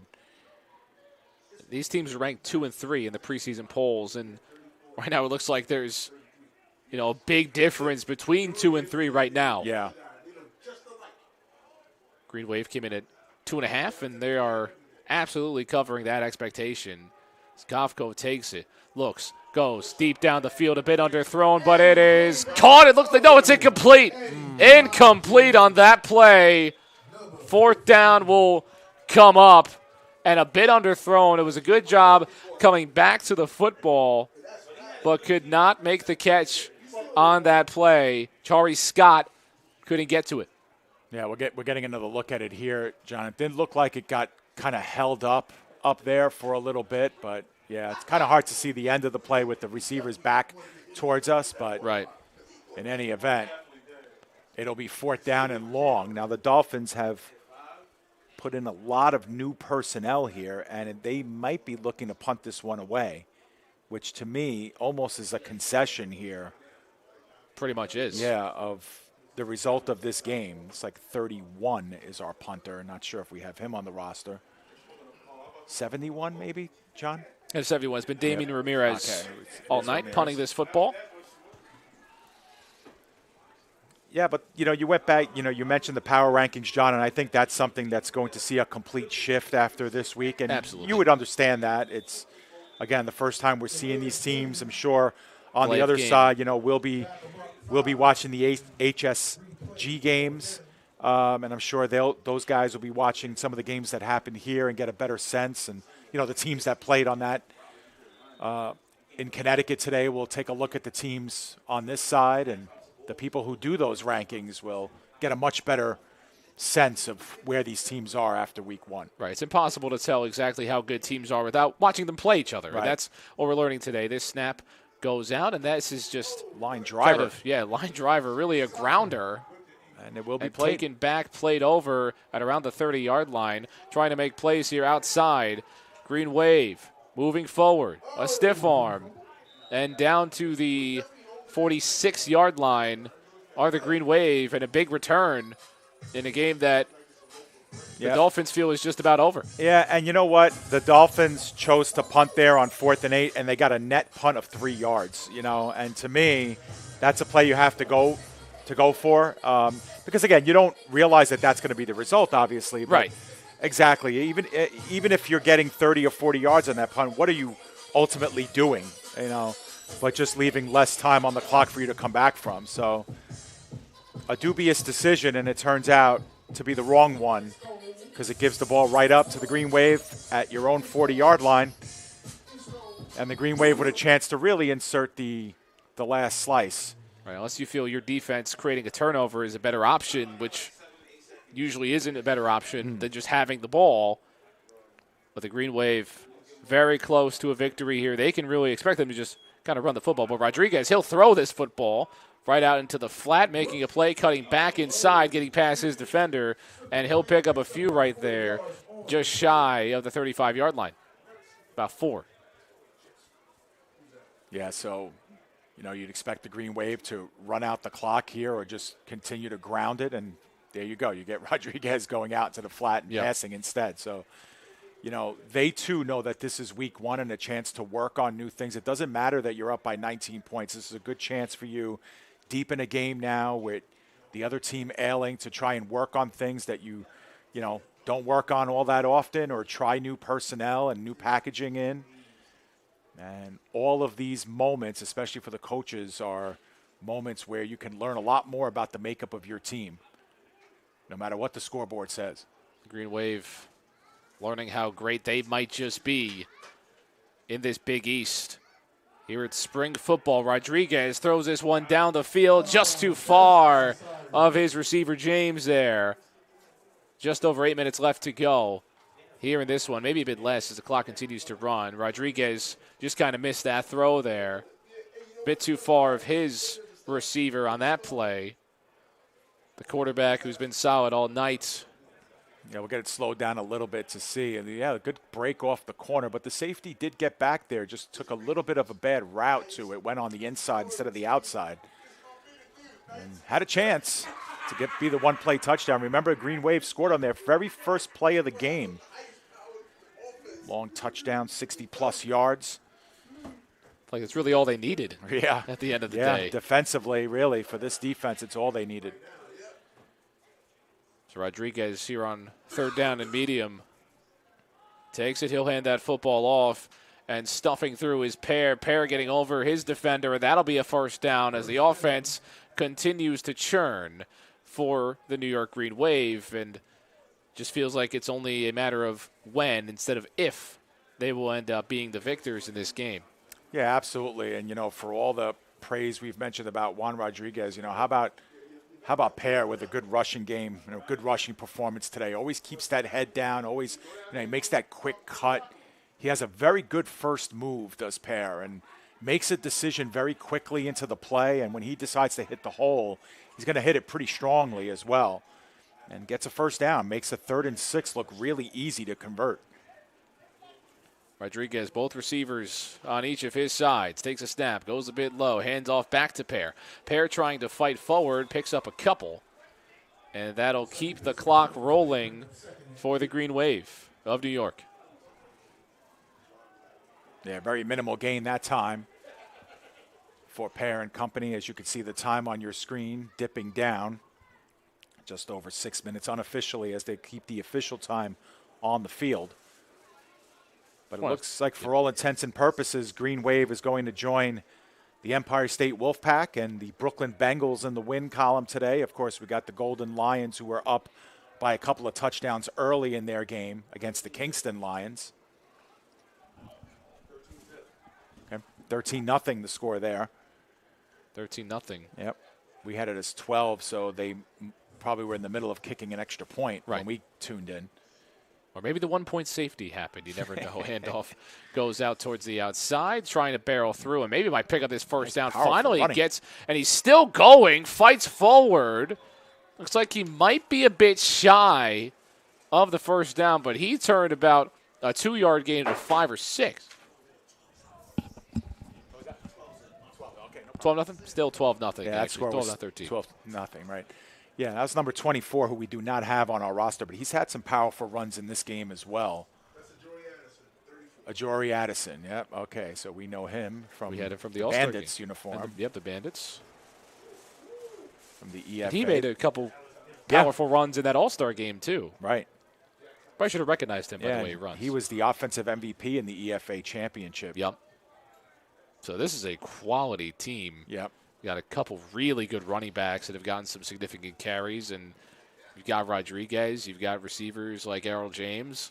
This is a loaded Green Wave squad ready to attack the Big East this season. They've got all their guys ready to roll, and they are rolling against the New York Dolphins right now. They have become the story of the Big East after today. The Wolfpack having a great day as well. Rodriguez looking, surveying, running to his right. Here's that throw on the run you mentioned before, but he will just run forward, and he might have the first down. We'll see if he's stuffed just a bit short. Looks like he is stuffed a bit short. Yeah, and he'll be short, and it will be a 4th down attempt here.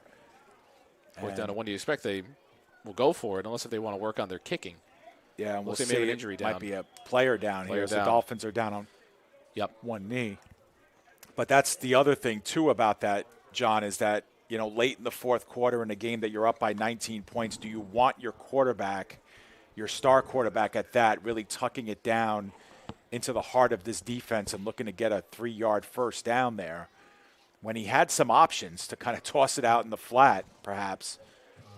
Just to get rid of the football and the play, trying to pick up the first down. But we can't tell if it is Rodriguez that is down. That is a Green Wave player. Vinny has it kind of portioned well on the screen there. We're trying to get to the guy down there. But a lot of bodies. We'll have to see. Right, a lot of bodies in that area. Yep. And if that is Rodriguez, because I don't see the number 14 hanging out anywhere. Not at all. Mahomes plays quarterback for this team. We'll see if he gets up. Yeah, it was Rodriguez who gets up gingerly. He's not walking off under his own power, which is a good sign. But yeah, that's a scary sight for that sideline, and a couple of concerned faces surrounding Juan Rodriguez. And as a result of all this, it still will be 4th down and short. Good to see him just walking off on his own. Now, the down marker does say 3rd down, John, so keep that in mind. We have a 2-minute warning here. Okay, 2-minute warning.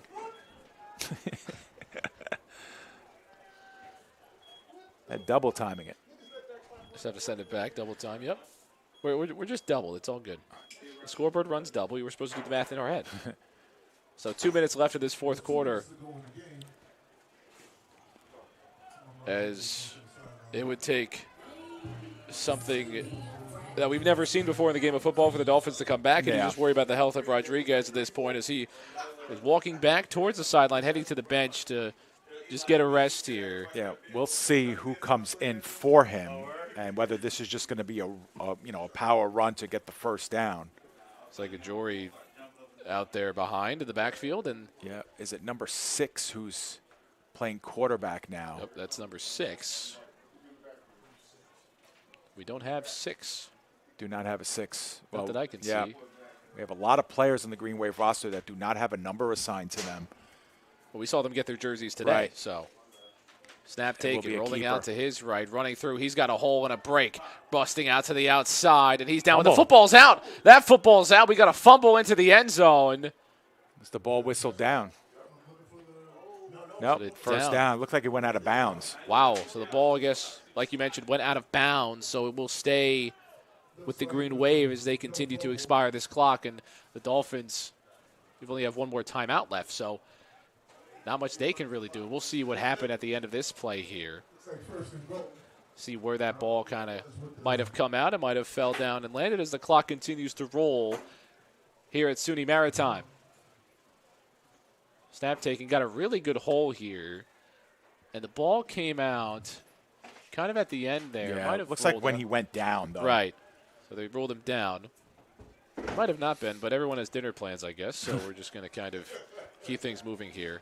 Well, they're inside the 5 here. A chance to really seal this one away and with another score. At this point, you can knee the ball here. So they fall on it, but that's never going to happen, John. I know, but I'm just saying you can do it. I'm proposing the idea from what I've seen in most other football games, and everyone's getting head taps. Well, I think they even practice victory formation. It's one of the and it's one of the things. Joe and I have a good laugh about it when we do a lot of these semi-pro games. Is that there's no such thing as victory formation in these games, and you understand it because there's a lot of players who are in the game now for the first time. Everybody wants to score. These guys, they don't play for big contracts or anything like that. So most of them, of course, are paying their way onto the team, and so. When you get your number called, you want to punch it into the end zone here. You don't want to take a knee. It's kind of out of the vocabulary of these teams. I'm sorry to speak ill about this. Takes that one. He'll be tackled down. All Dolphins slam him down to the ground. We got 2 players down as well at the end of this one. Only for a player.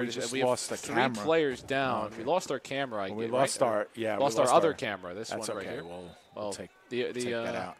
They're just a blank space in our scoreboard then. So we get the fourth quarter, but everyone get back up to their feet all right. But that expires the final clock, and that will do it.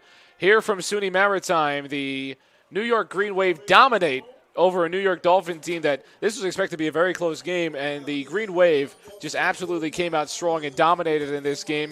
A touchdown from Rodriguez, Errol James, Trevor Carson rushed in a touchdown as well, and a phenomenal showing for this Green Wave squad, and what a game it was for the Green Wave. And Dave, one thing we easily learned today was that the Green Wave, they are ready to strike in this Big East. They are for real. And I think you made a good point, John, that first play touchdown of the game, it's really all they needed. From there, their defense really, they stole the show. They had so much pressure on the Dolphins, quarterback. They stuffed the running game. We don't have the ability, of course, to compute stats, at least not yet. But I don't know if the Dolphins had more than 100 yards of total offense in this game. It doesn't seem likely. And, and for the most part, look, the Green Wave, they did have their share of penalties as well, but they did less to hurt themselves in this game than the Dolphins did to help themselves. And what you get when you have a good team that plays well, this is what you see, 19-0 games like this. So the Green Wave, a for-real team. We knew they were big. We knew they were strong. We knew that they're a cohesive unit. They've played together for a number of years together. Add Juan Rodriguez to the mix, season in a couple of other herbs and spices. You got yourself a nice recipe for a great season. Great spice cabinet up there for the Green Wave, getting ready to rock. 19-0 is the final score. Big thank you to the Big East for allowing the PDF Sports Network to come out and broadcast this one. HSG has the rest from here for this one for the Big East, but always a pleasure to come out here to SUNY Maritime and broadcast some football. It's always great. Thank you to the crew. David Pizzuto to my right. We got Vinny up there on the camera, and he's definitely waiting to just get out of here, so we'll make this quick.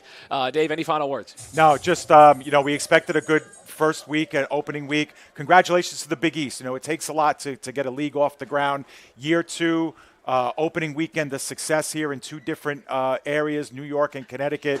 Here we had the Wolfpack and Green Wave getting off to the great starts that they wanted to, and we hope for a great season here in the Big East. Good luck to all of these teams as they traverse their seasons. Best of luck. Everybody stay healthy. Thank you to everybody involved with the Big East. Thank you to everyone involved with the PDF Sports Network. For everybody and all the thank yous. And for this 19-0 football game, the Green Wave take down the New York Dolphins. I've been John McCooch, joined alongside you for this journey between them. But it's been fun. It's been a great doubleheader, and we will see you another time.